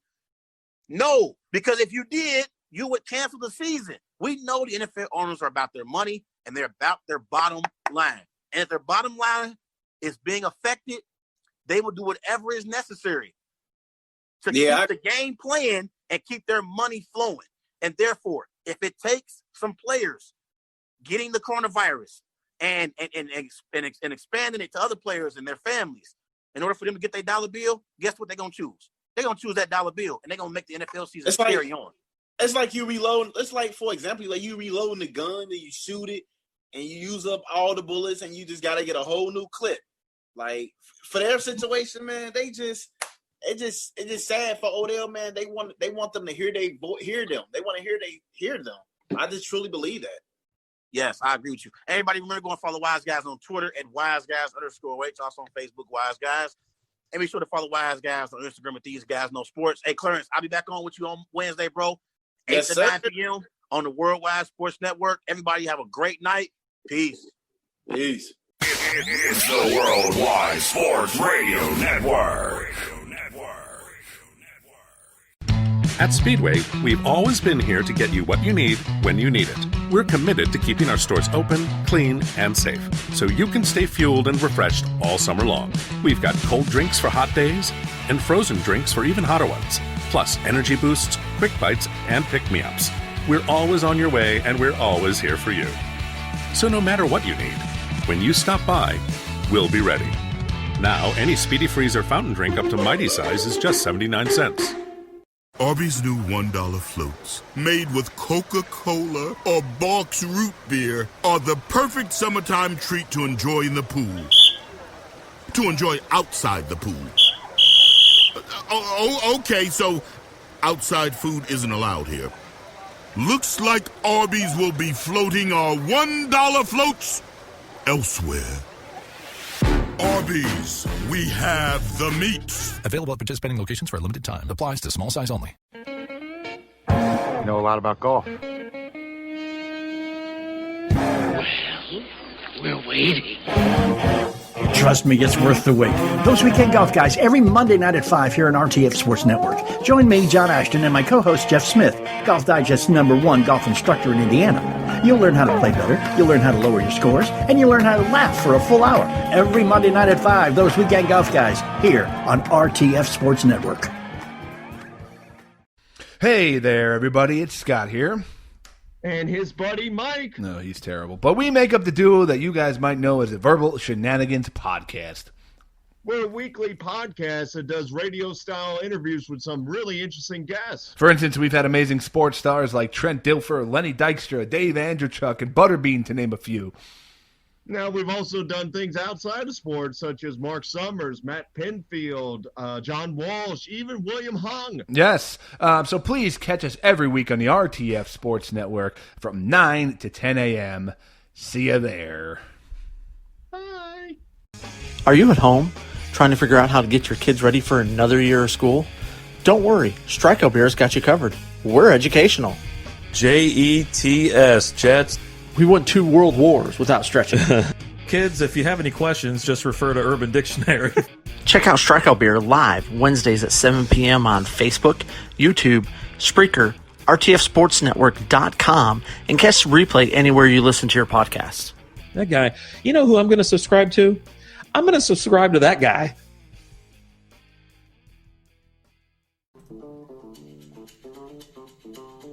Do you want to get inside the mind of Matt Benz, co-host of Twist, the weekend sports talk? Well, tune in to Benzy's Bit to find out what he really thinks about sports and life on the one and only RTF Sports Network.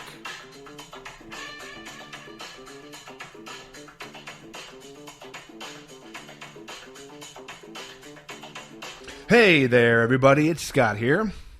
And his buddy Mike. No, he's terrible. But we make up the duo that you guys might know as the Verbal Shenanigans Podcast. We're a weekly podcast that does radio-style interviews with some really interesting guests. For instance, we've had amazing sports stars like Trent Dilfer, Lenny Dykstra, Dave Andrechuk, and Butterbean, to name a few. Now, we've also done things outside of sports, such as Mark Summers, Matt Pinfield, John Walsh, even William Hung. Yes. So please catch us every week on the RTF Sports Network from 9 to 10 a.m. See you there. Bye. You know a lot about golf. We're waiting. Trust me, it's worth the wait. Those Weekend Golf Guys, every Monday night at 5 here on RTF Sports Network. Join me, John Ashton, and my co-host, Jeff Smith, Golf Digest's #1 golf instructor in Indiana. You'll learn how to play better, you'll learn how to lower your scores, and you'll learn how to laugh for a full hour. Every Monday night at 5, Those Weekend Golf Guys, here on RTF Sports Network. Hey, what's what's going on, everybody? It's Durf from On and Off the Field with Durf and Dylan on the RTF Sports Network. And if you're looking for the best NFL podcast that gives you the on-the-field news as well as off-the-field issues, then make sure to catch On and Off the Field on Mondays, Wednesdays, and Fridays from 11 a.m. to 12 p.m. Eastern Standard Time. And if you're looking for more information about the show, head on over to onandoffthefield.com. You can only sing karaoke to your dog so many times. It's your turn to see live music again. You've earned it. And if you want to, make it a night out in the city. Indiana residents can save up to 50% off hotel stays. The city of Indianapolis is excited to welcome you back safely. Check out visitindy.com for more details on your favorite music venue reopening plans.